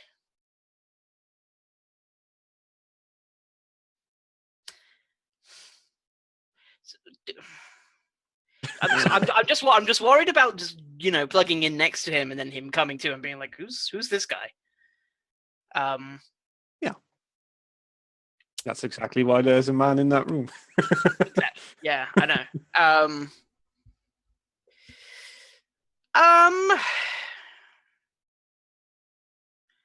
Okay, here's what I'm going to do. I am going to sit down in one of the chairs, and I am going to jack in. All right. Now is the time when we spend 15 minutes remembering how to do that. Because I will Variety of never. roll. You log in and you roll synth. Yeah, I will never remember. When you attempt to gain access to a system, you roll synth. Well, I mean, to be honest, you plug in and then you roll your console cowboys move, I think. Yeah. But not before I tell you what you see, because this is not the Matrix as you're used to. This is not your imposed version of the Matrix. This is Lazarus' version of the Matrix imposed on your brain. Nothing really you can do about it. You jack in and you instantly turn into a Lazarus Corp drone, as it were. Just just like cleanly shaven, glasses, the hair sort of like tucked back like that, in a suit. You're holding a briefcase and a clipboard, and what all you see is a row, a hallway with rooms. Mm-hmm. And this one doesn't end. It doesn't seem to end. It just doesn't end. Do I have a strange urge to say, "Rise and shine, Dr. Freeman"? Right. Okay. Yeah. Sure. Let me roll. No, I do have to log in. Do the login roll. I think Yeah. See.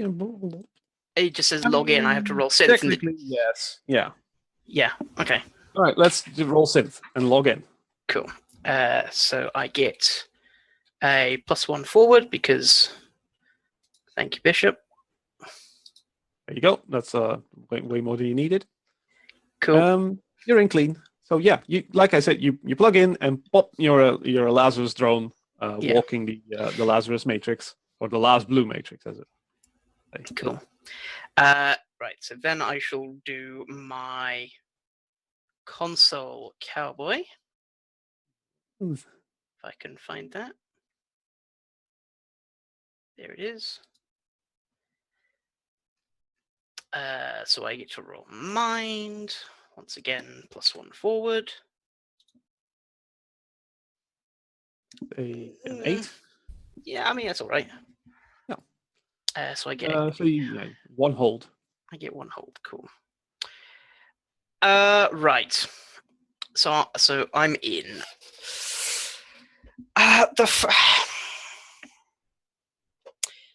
So here's what I want to do. Yes. I want to somehow make it so that this other guy who's sitting next to me, when he comes to, isn't going to be like, who's this guy? And then sound the alarm. Mhm. So I don't want to.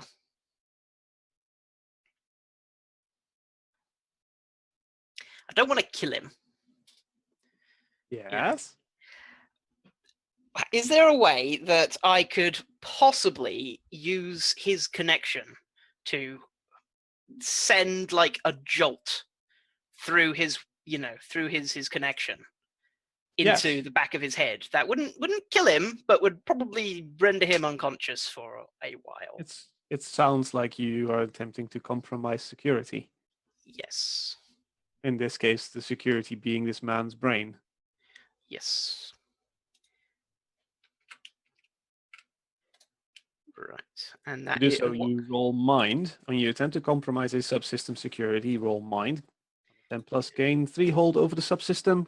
7 to 9 gain 1 hold, or 6 minus trigger an alert, which may have additional consequences. Yeah. So in this case, an alert wouldn't be a matrix alert. It would be just the guy either waking up or fighting you or whatever. But it's related to this dude. Yeah. Okay. I still get my +1 forward for this, right? I mean, yeah, you're taking steps to do what you need to do. Yeah. Okay. Cool. Well.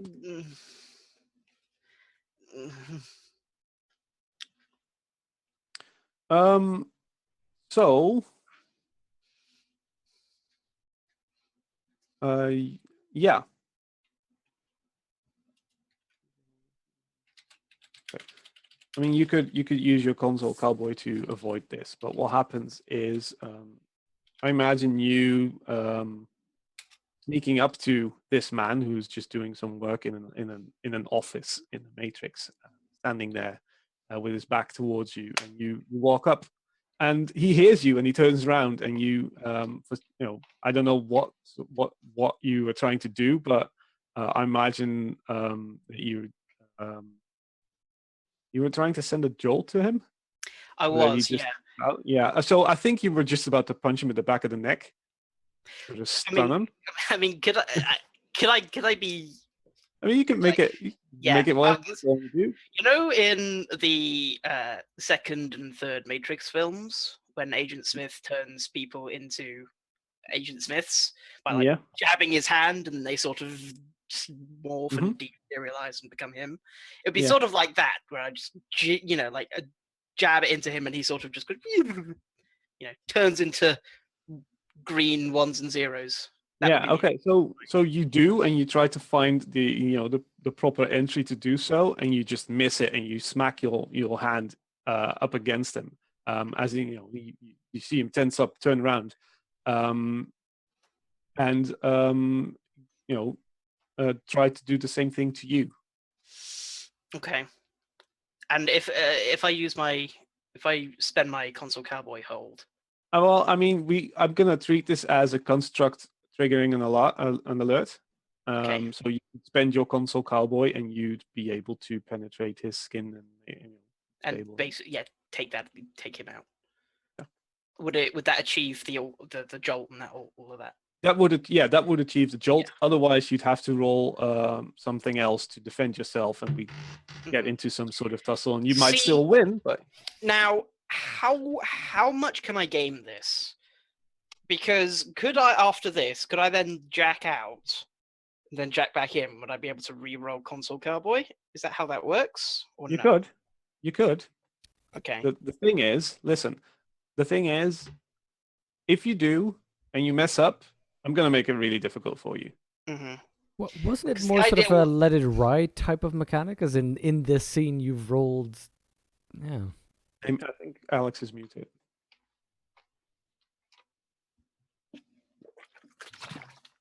Okay. But yeah, I'd let you, but any further consequences happening would be bad afterwards would be way worse than they'd be now. Yeah. All right. Well, whatever. I've done that then, because if I'd done it successfully, what I would have done is I would have logged out, and then I would have spent some time literally changing clothes with the guy, so that he's in he's dressed up in the overalls, and I'm in the corporate suit. So if anything did happen, I'd be like, "Oh, who's this strange person?" Right. And yeah. But anyway, Yeah. No, I- I mean, you spend your hold. You manage to sort of short the guy out. deflect his attack, and then just insert your hand into his heart, wherever, and sort of squeeze, as it were. Yeah. And you see his eyes roll back and pop out of the matrix. He just, he's gone. But you know for a fact that this wouldn't kill anyone. This is just a thing that you can do. Okay. So I've done that. So that means that he's not going to be waking up anytime soon. Would this be a great moment where Bishop and Bishop and Silence try to contact Webb? Yes, definitely. You would hear a small crackle going like, "Hello, Webb? Are you there? We got a small situation here." This is Webb. I'm in. I'm in the system. What's the situation? Give me a sit rep. Nice. We got a sort of a hand panel thing coming out of the elevator here. We're stuck at the. You'd hear in the background just sounds going, hand panel thing? Honestly? Okay. I will say, hand panel acknowledged. Please stand by. Yeah, and I think over the voice comms, you find a way to browse to this specific elevator and to this specific panel, as it were. If I'm able to just do that, would I also be able to restart the elevator music? Sure. Yeah. When I say please stand by? Well, I mean, wait. I would love for you to be able to do that, Please, but you're Jesus, give me not this. in the elevator system yet, so that would be difficult. Okay. It could be the first thing you do when you do get in. But I think you sort of blink, and when you open your eyes, you're in the hallway with the elevators, as it were, and trying to gain access, matrix access to the elevator in question. Okay. To the elevator system is what I mean. So. Yeah, so that's another compromise security, isn't it? So this is where it's a bit hazy for me, whether it's manipulate systems or compromise security. I imagine manipulate, and this is just my intuition, that the manipulate systems would be trying to get a system to do something it's not normally supposed to do, but where I have full access to control. But this is clearly a security measure. Yeah, this is me trying to. Yeah, this is me trying to fudge my way through. Yeah. No, okay, it's fine. My guess is that the elevators generally don't require massive amounts of authority to access and control because there's a lot of them and they need to be maintained, and maintenance is a pain in the ass. All right, so compromise the security in the hand panel. I think you press the button on the elevator, and it just opens up, and you just see a matrix version, of the elevator you were in before, and a hand panel just there. Okay. Yeah. In that case, I will roll. Mine. Yep. We're gonna die. Also, you failed your last roll, didn't you? I did, yes. Yeah, so you lose the one forward. Okay. Well, rip. So it's a 6. Okay. You put your hand on the scanner to disable it. And I think the moment you do, Bishop and Silence, from the ceiling of the elevator, an alarm light sort of pops out, and it starts whirring red light. And over the elevator intercom system, you've let's see what he's. There's just like a robotic voice saying unauthorized access.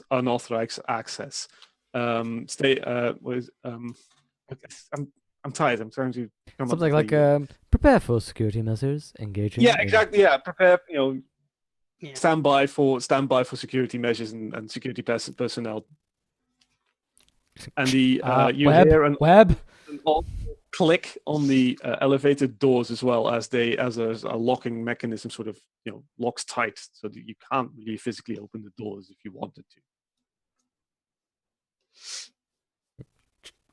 Okay. Web, things aren't looking good here. What are you doing? How does I want to know how Bishop reacts in this situation? Good.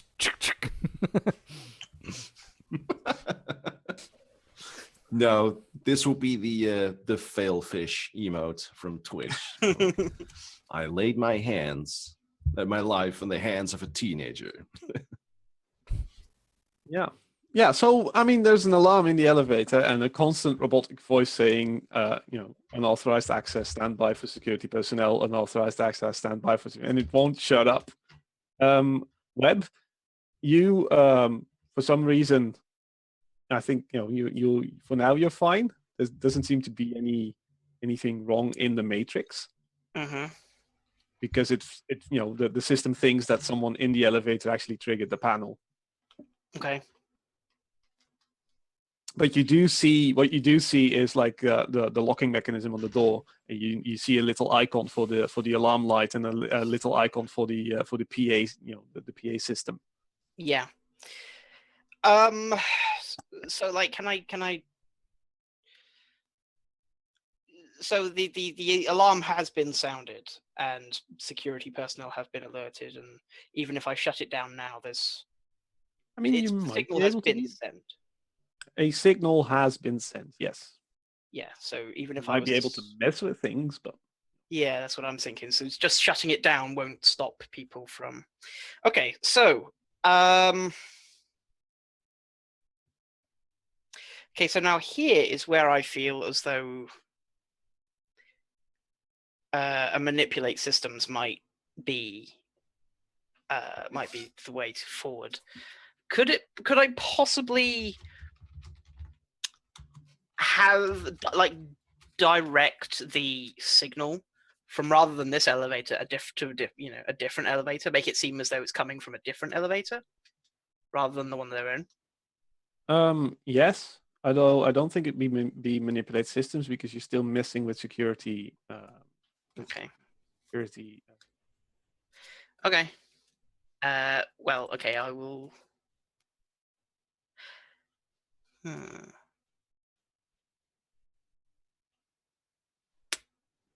Yeah, no, I'll do that, and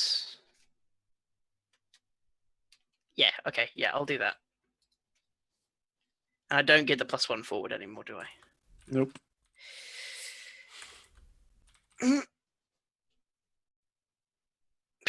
So 7. Yeah. All right. I mean, you gain 1 hold, so you can do one thing that you want to do. I gain 2 hold because I have the programming on the fly perk, which is whenever I successfully compromise systems or compromise security or manipulate systems, I get +1 hold as well. There you go. So you have 2 hold. Yeah. Okay. So yeah, I will. You spend 1 of those hold to make it to like redirect the signal so that it's another elevator. Yep. Maybe different floor, different, just somewhere completely somewhere else. Yeah. different. Yeah. Completely Make unrelated. it floor 202. Yeah. Yeah. So there's that. So I imagine the alarms. Yeah. So yeah, I think Bishop, you see that the PA system stops its annoying racket and the light stops blinking and the hand scanner thing sort of retracts back into the wall, and you hear an audible click as the elevator doors are released again. Okay. So now, does this mean I have now control over the elevators? Yeah, more or less. Okay. So can I just let them go down? Or do I still have to? I mean, I have to suck second I hold. imagine so. Yeah. No. Yeah. Okay. You'd spend a whole to do so. Yeah. All right. So, So okay, that's what I'll do. I will, as the alarm starts sounding and the red light starts flashing, you hear another "Please stand by," and it goes for a few seconds and then stops. And this is where you do get the annoying elevator music because now Yeah. you're in the system and it's just. Yep. So it's red light flashing. Yeah. Yep. And then eventually, and then it Well, stops. I swear to God, I will throw scalding hot coffee right in your face. So, Silence, here's the thing. You are fairly inexperienced with doing a run, right? Like a mission like this. I What went immediately through your magnetize the elevator floor. what went through your mind when the hand panel popped up and then an alarm started ringing and a system says stand by for security personnel? What were you thinking? Oh, let's face it. While Bishop was there, just being all business like us, and we have a task to do. We've done. Silence is pacing in the background, going, "I can't go to prison. I'm too pretty to go to prison. Do you know what they do to girls like me in prison? This is not okay. I shouldn't have gone here. I shouldn't have gone. Oh God, just completely overreacting to what is just." Yeah. Yeah, and then eventually you hear the click and you feel the elevator go down. And as the elevator goes down, the camera goes through the elevator shaft up to level 202, and focuses back. Sort of moves through the hallways and focuses on Amy holding a box. Is it 101? It's floor Amy is 101. on sorry. 101. Yeah, that's what I meant. Yeah. And you are standing in front of the apartment 48C, and this is like one of those really crappy. Well, not I say crappy, but nothing here is really crappy. But it's like tiny apartments, like the sort of motel room sized things, Identical row like of holes basically. prefab. Yeah. If you've seen like The Fifth Element or something, it's like those prefab holes where you press a button and then the kitchen area sort of moves down and there's a shower on top, like stuff like that. So like really narrow apartments. Yeah. So Amy presses the buzzer on the vid phone. It's like, "Zzz."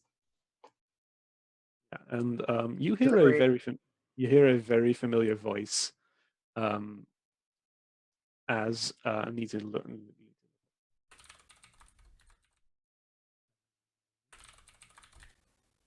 As Ben, the voice of Ben Etiquette, your brother, answers. What is it? Delivery for you. Amy? And the door opens, and standing in front of you is your brother. Yeah. And Who's obviously not supposed to be here. yeah, really. Remember that hustling going wrong? Yeah, I remember it. I didn't think you would do me like this, though, Jexus. Yeah. Then the elevator on 101 starts going. Yeah. What are you doing here? Well, what are you doing here? How long have you been here? Come in. And he just sort of pushes you inside or pulls you inside and closes the door. And like inside, this is like just the narrowest of rooms. Right, there's a bed, and there's like a sort of wash table where you can wash up. And there's maybe like a stove or something, very small. That's it. And he looks at you, partly ashamed and partly defiant. Saying, what are you doing here? I'm working. What the fuck are you doing here? You had a job. This isn't. Since He's working too. Yeah, he's working too. Since when? I mean, and he doesn't want to look at you, so he just looks at the wall when he talks. I think this is like an old. I don't know.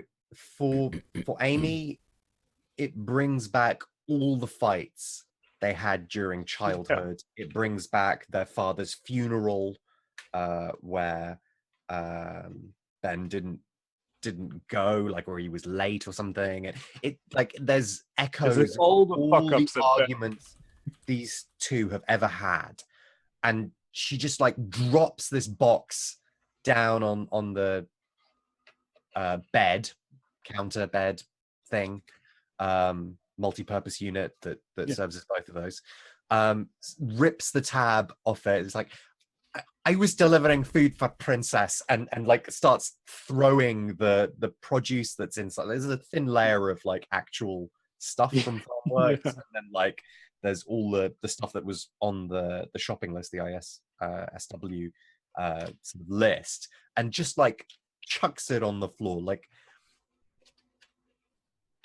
why are you here? Working. I mean, it's obvious, isn't it?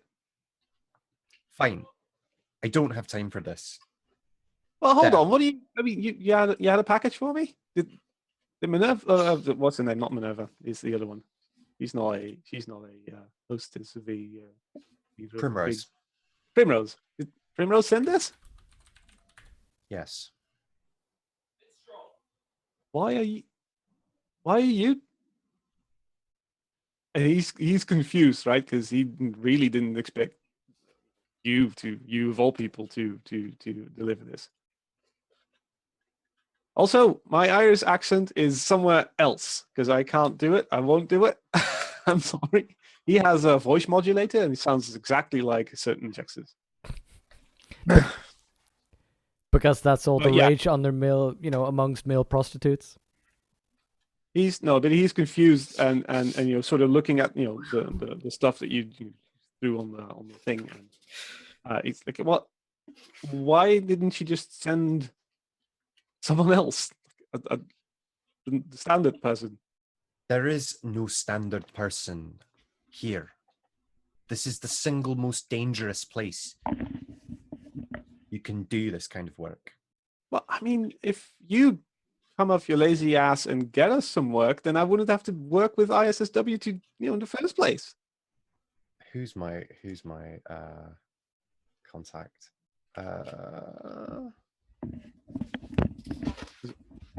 Contact at last move. No, my contact at who's like my brothel person. Oh, Robin Rocket. What was wrong with working with Robin?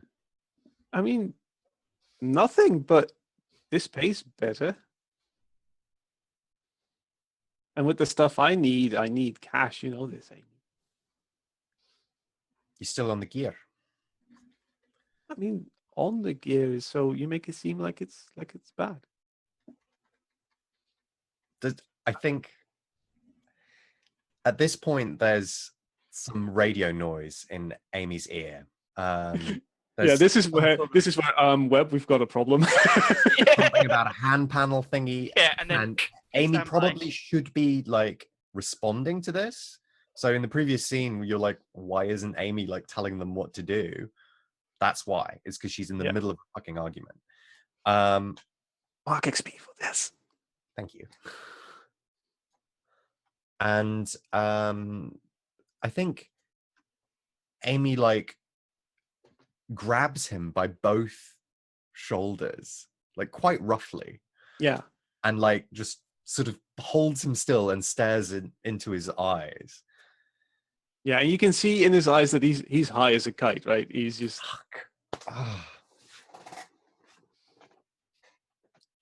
Oh, I don't know what to do. Bollocks. I can't leave him here. I think as you grab him and stare into his eyes, we switch to Trip, who is also standing in front of an apartment door. In floor 202, and there's an apartment 632 F. And there's a door with a little the number of the apartment, and then the name of the Grey Fox family. Grey Fox is their actual name. Yeah. Or as advertised on the door. Okay. Yeah.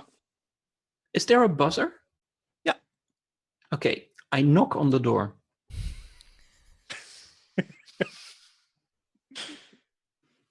Yeah, nothing happens. I knock again. No response. Try the buzzer. So immediately the video feed goes goes on, and well, I say immediately, it takes a couple of seconds. And there's a man, like middle aged, like red hair, like those rim glasses, and he sort of looks through the video screens. Yes, Mr. Grey Fox, yes. package for you, sir. He opens the door, and this is one, as opposed to the hall that Ben is in. This is a fairly nice apartment, suitable for just like a family, four or whatever. Yeah, there's just a man standing in front of you. Looks quite ordinary. He's nothing. Like, if anything, he looks boring. This is probably the most boring person you've ever seen in your life. And he says, "Package? I wasn't expecting anything." Well, I have here a package for Mr. and Mrs. Grey Fox. That is you, right? Yes. No other Grey Foxes on 202? Not that I know of. Okay. Here's your package. Right, thank you. Who said this? I don't know. It was in my delivery. Okay. I'm just a truck driver. Thank you. He grabs the package and closes the door. Okay.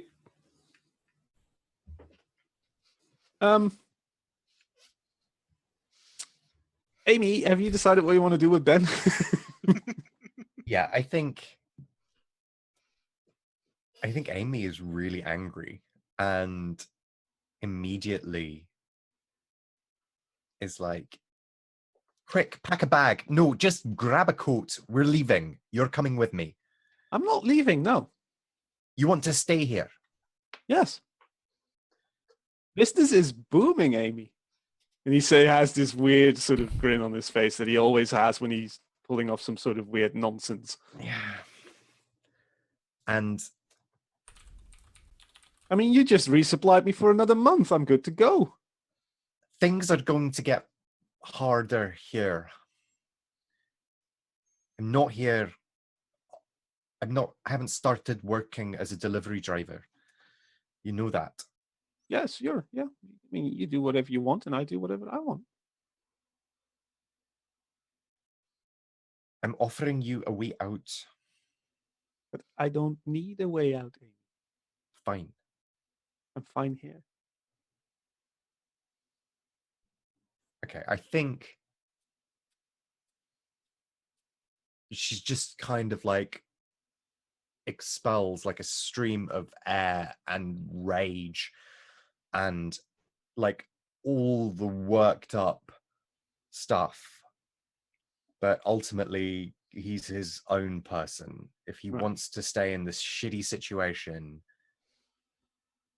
she's not gonna like pull a gun on him and force him to come along. Yeah, and he, I think he lets this happen because this probably isn't the first time that something like this has happened, where you just so angry at him, and it's like, and he lets this happen, and When the shit hits the fan, don't call me.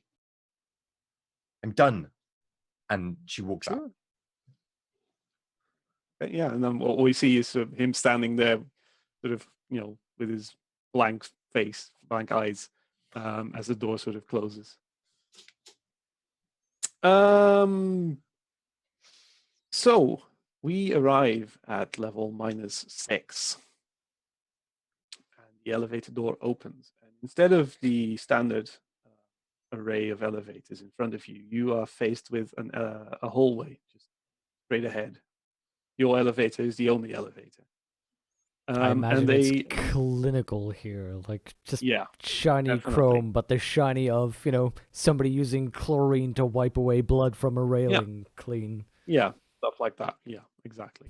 And it's like eerily silent except for the very, very annoying elevator music that's still playing. And yeah, so you you notice as I'm not saying you're going to step up, you can see, you peek out a bit, that there's a camera sort of right above the entrance of the elevator. They'll definitely spot you if you step out. At the end of the hallway, which is like 20 meters or something, there's another door with a hand scanner. Yeah. What do you do? Like, there's no one else in sight. You can't see past the door either because it's blurred, matted glass. Okay, we know there's a camera there. Do floor plans. You This cut is out all for a part bit. of our. You cut out for a bit. You were saying? Okay, we know the camera's there without looking. We have the floor plans. I mean, We yeah, just- and even you should, if you peek out, the camera won't see you yet, but you see the shape of the camera. And we have like a really cool code phrase that we use for this point, and silence gives it on the wire.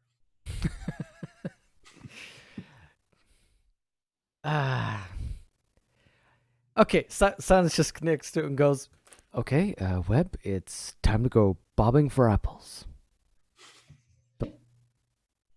Bobbing for apples. Webb? Bobbing for apple. Now. God damn.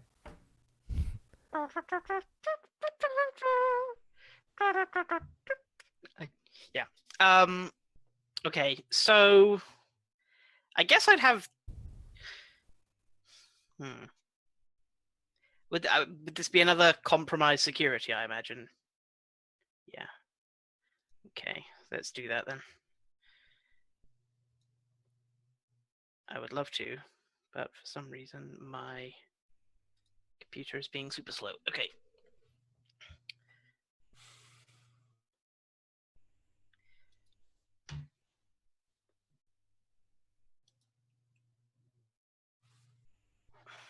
That's not good. Oh Okay. my god. All right. So as you try to move your way, I think we see Matrix version of Webb travel with Silence and Bishop in the elevator, and the camera, as it were, sort of switches between Matrix version and real version, back and forth. And as you step out into the hallway to plug into the camera, as it were, to affect the camera and the security on this floor, you immediately triggered an alert. Whoops, let's do something with that block, shall we?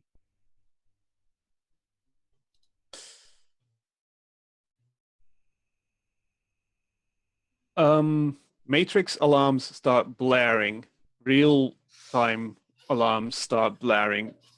Bishop and Silence, you are met with a panel in the ceiling that opens up. Down comes an automated gun turret. Just drops down, trying to acquire targets. Webb, you. I think just diving along the lift and just on this edge and just go, Webb, if you get me killed here, I swear to God I will haunt you for the rest of your life. Yeah. So, Webb, what happens to you in the Matrix is the security door at the end of the hallway opens up, and Could I send a jolt into myself and then just say that's what happened? I mean, Okay. you can Sorry. Continue. Carry on. you can jack out if you want, but Yeah. Screw this. I'm gone.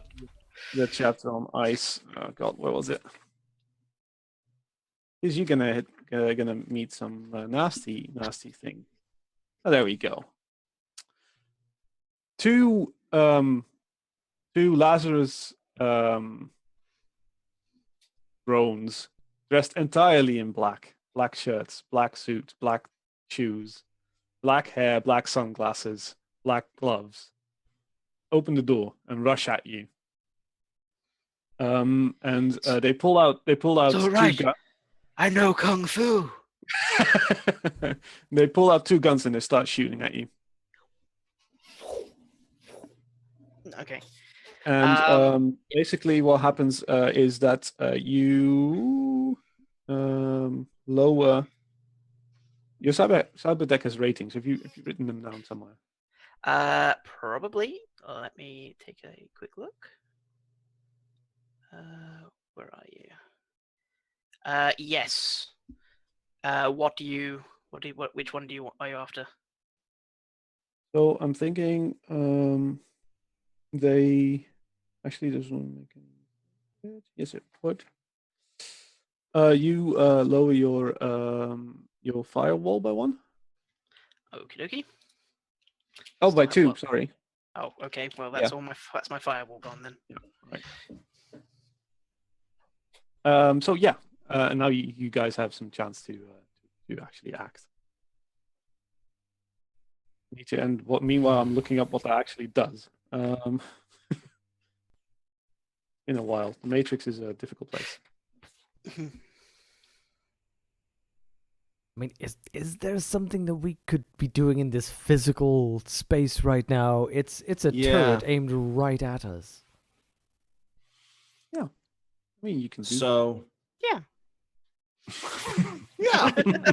Well, we look into the books, and why don't you guys? So you'll know that this is we are a minute to 90 seconds away from the time that our target is supposed to be approaching these elevators, right? Also, by the way, Webb, you can spend your cyberdeck's hardening to prevent damage to the firewall. 1 for 1. 1 for 1. but Yeah, this it's is basically a minute to 90 Okay. seconds Well, before if I our can do target that, will then be I will. delivered.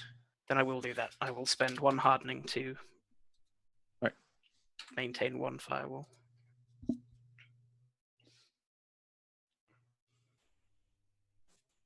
Yeah. So the turret sort of slides out of the ceiling and is acquiring targets as it sort of scans the hallway and then finds probably like Bishop standing in the elevator. Oh, it's on the other side of the hallway, the turret. Yeah, it's like in front of the door. Oh, crap. This is not a good moment to press the close button and let the elevator doors close. And See, the problem is, what I have seems to is work. I can show it my press pass. I don't think it'll work. so there's a camera around the corner, and this is the type of right camera above that if it sees us, alarms will trigger. Yeah, I mean alarms Okay. have already been triggered. Okay. The alarms are triggered at this point. Yeah. That's the thing that happens when someone tampers with security. Okay. Especially at It would be -6. it would be very concerning if gun turrets pop out of the ceiling without any alarms being, just I don't know. Activate the gun turrets. Ladies and gentlemen, please don't be alarmed. We are testing the automated defense. As previously It's a announced, virus. due to It's the a- merger, we have to downsize slightly. Don't be alarmed. It's a virus that infects the system. It's called surprise, motherfucker. And it's so this is the point where either we disable the turret or we destroy the turret or we get out of the way. Obviously, at this point, I think Oh, We lost great. Uther. We lost Tooth. But I think at this point, just, realistically, Silence doesn't know what to do. This is already infiltrating literally in there has already been the most horrifying thing she's ever done in her life. So I'm thinking she's just hiding away, just going, I knew this place was too clean. This is a death room. Nobody keeps a room this clean unless you want to remove DNA. Oh God. so. About this hallway, is there any place you can duck or roll to without? No. No, The I turret- mean, Yeah. all you can do to avoid getting shot is close the door or just stand to the side of the door and hope the bullets won't hit you. There's no. This is exactly what it's been designed for. Okay, well, there's going to be gunfire anyway. Bishop can try and shoot the turret. You could. What kind of gun do you have? Before you make a decision to shoot the thing, see if it actually affects the thing. Oh, that's a good point. I don't have wanna be a. complete dick. Hmm? That'd be- Sorry. I don't want to be a complete asshole and say, yeah, you should have taken it, and it just bounce off. Ding, ding, ding, ding. Can I? Oh, can I broadcast this? Yeah, I think so. nice. So I have a close, near, loud gun.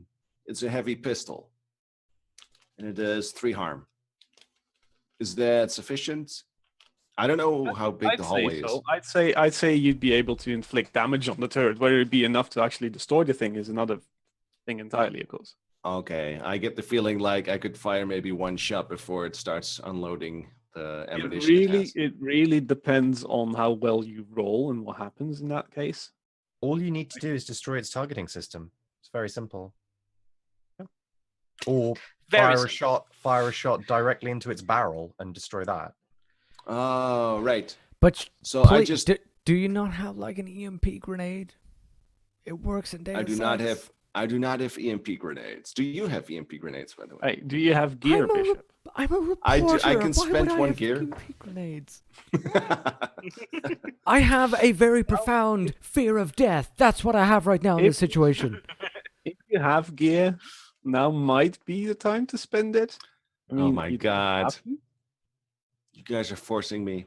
Okay, I'm no one's spending. forcing you at all. I mean, go right ahead and shoot the turret. I mean, it does mean you forfeiting your ability to show up anywhere you want. Yeah, that's true. So When the MC literally drops an auto turret from the ceiling, we're the ones who are strong arming you. let's see. I mean, I say One that I'm the moment. one who caused this, so I'll shut up. I mean, I- technically, you want to cause this by pressing the -6 button when we all agreed that you'd wait for the guy to actually come upstairs. I spent my hold, the 1 hold that I had, and it's for an EMP grenade. So I pull out the pin, Mhm. and I have to say something cool. I cannot think of anything cool, and I was like, God damn it, and I just throw the grenade. But why don't you act under pressure for me and see how well this goes? Oh, that's cool. Exactly. What do I cool. roll? Cool.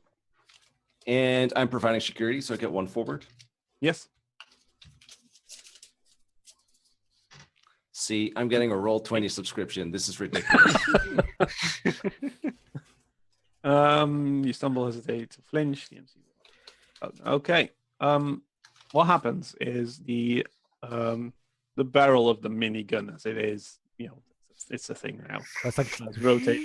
It's a minigun. Oh, And it fires off like a spree of bullets just as you throw the grenade. And basically the two sort of exchange fire, as it were. You get hit, but you do throw the grenade, and it manages. You manage to detonate it right, near the thing. Sparks fly off the turret. Sparks fly off the door and the hand scanner. And the door sort of, the matte glass comes clear, and there's a click as the door sort of swings open a bit. But you do get hit by a couple of bullets. couple. I mean, yeah, this thing goes. That's what happens. Like it fires how many rounds a second? But it's through and through, right? I mean, silence gets the brunt of the hit. I feel like I'm just a target in this mission. That's what you are. You're our meat shield, it turns out. Yeah. So you take 4 harm. Oh, that's nasty. Yes. Oh, wait a minute. My harm was. Oh, I'm supposed to reset it, right? Yeah. It was at 0. Yeah. It was at 12. Oh, now I have to do. You're dead. So you have to do- you increase the harm to, like, take 4 ticks. So it's now at 9? 10. Holy 4, crap. one more. There you go. And then Holy you crap. roll harm. For 4. Yeah. Oh, crap. That's not good. And now it rolls high. Yeah, no, it rolls high. Do I have the harm move here? I do. Let's look it up. You rolled a 10. On a 10 plus, choose one. You're out of action, unconscious, trapped, incoherent, or panicked. You take the full harm of the attack before it was reduced by armor. Oh wait, you have armor. Oh, right. Yeah. What do I have? I don't know. Do you have armor? Armored clothing. It sounded so cool, but I think it's useless. Okay, so we subtract 1 from the roll, so you rolled a 9. Right, I'm not gonna let you. Yeah, I mean you could actually. Should we re-roll? What do we think? Well, Subtract one when it just rolling the harm, subtracts just 1 like from the harm move, doesn't it? Yeah, so instead of a 4 you entered, it would have been a 3 that you entered. So Oh, it's not. okay. So you're still rolling 5 plus 1 plus 3, so it's 9. So this is better for you. This is not Okay. as It's not as dire as it was 5 minutes ago. 79. The MC will choose one. You lose your footing, you lose your grip on whatever you're holding, you lose track of someone or something you're attending to, or someone gets the drop on you.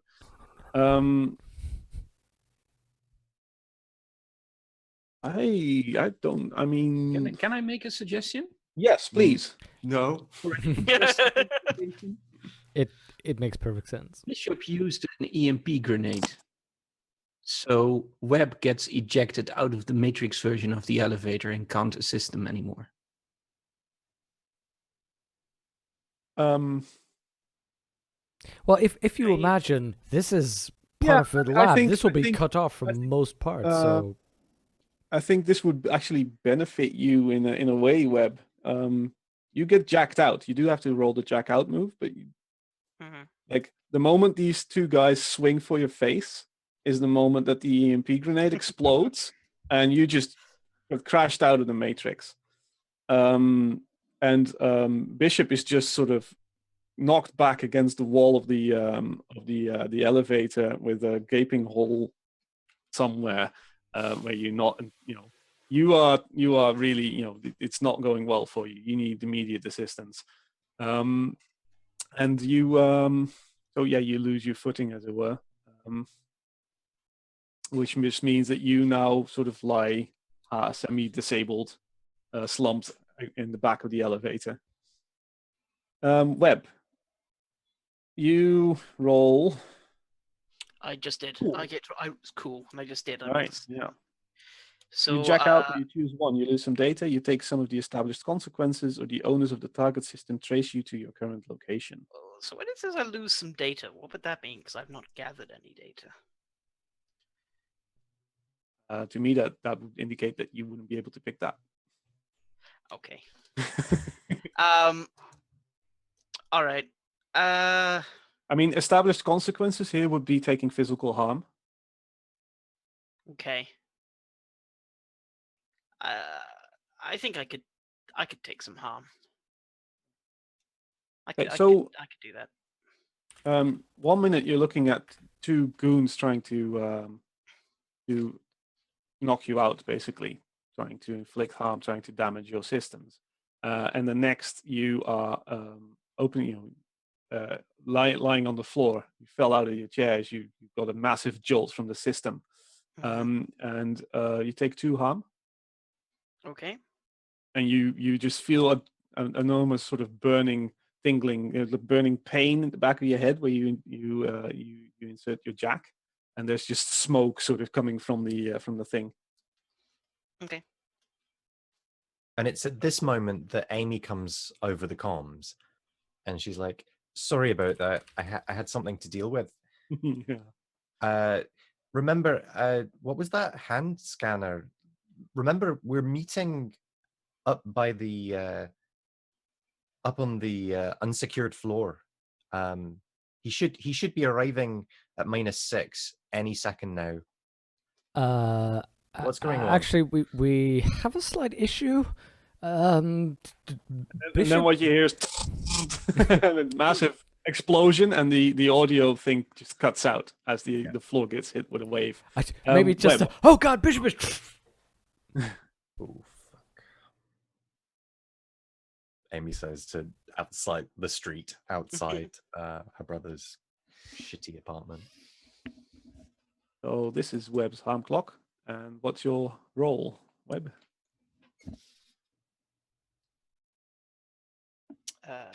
Suffered 2. Your armor doesn't really apply here, so No. that's 8.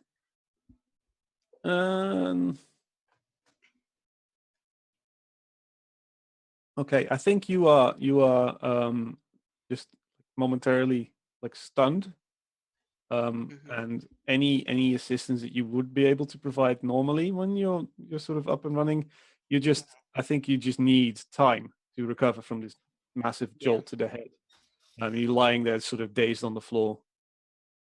And I think this would be a great point to stop.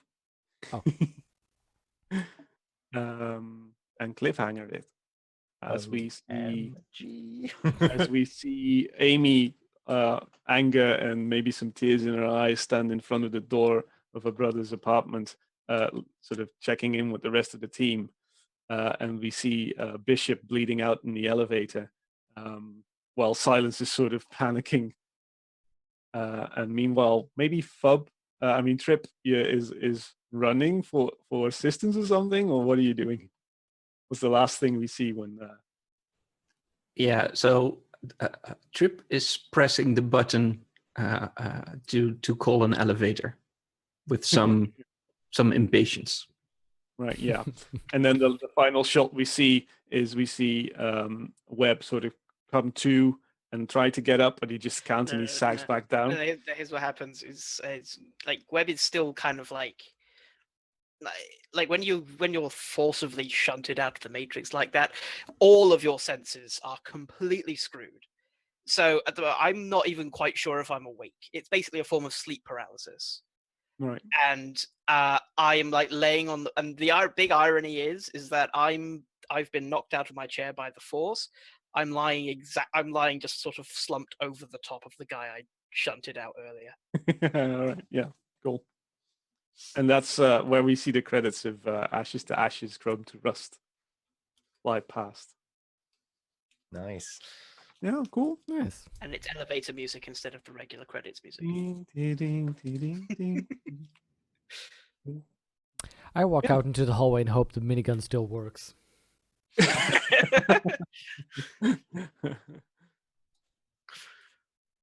So Do we yeah, have shout outs to do? yeah. Let's. Does anyone have any shout outs? Let's move past everyone. Fub, who are you? Where can we find you? What are you doing? What are you doing? Yeah, I'm Fub. Hi. I play Trip in this game, as you've noticed.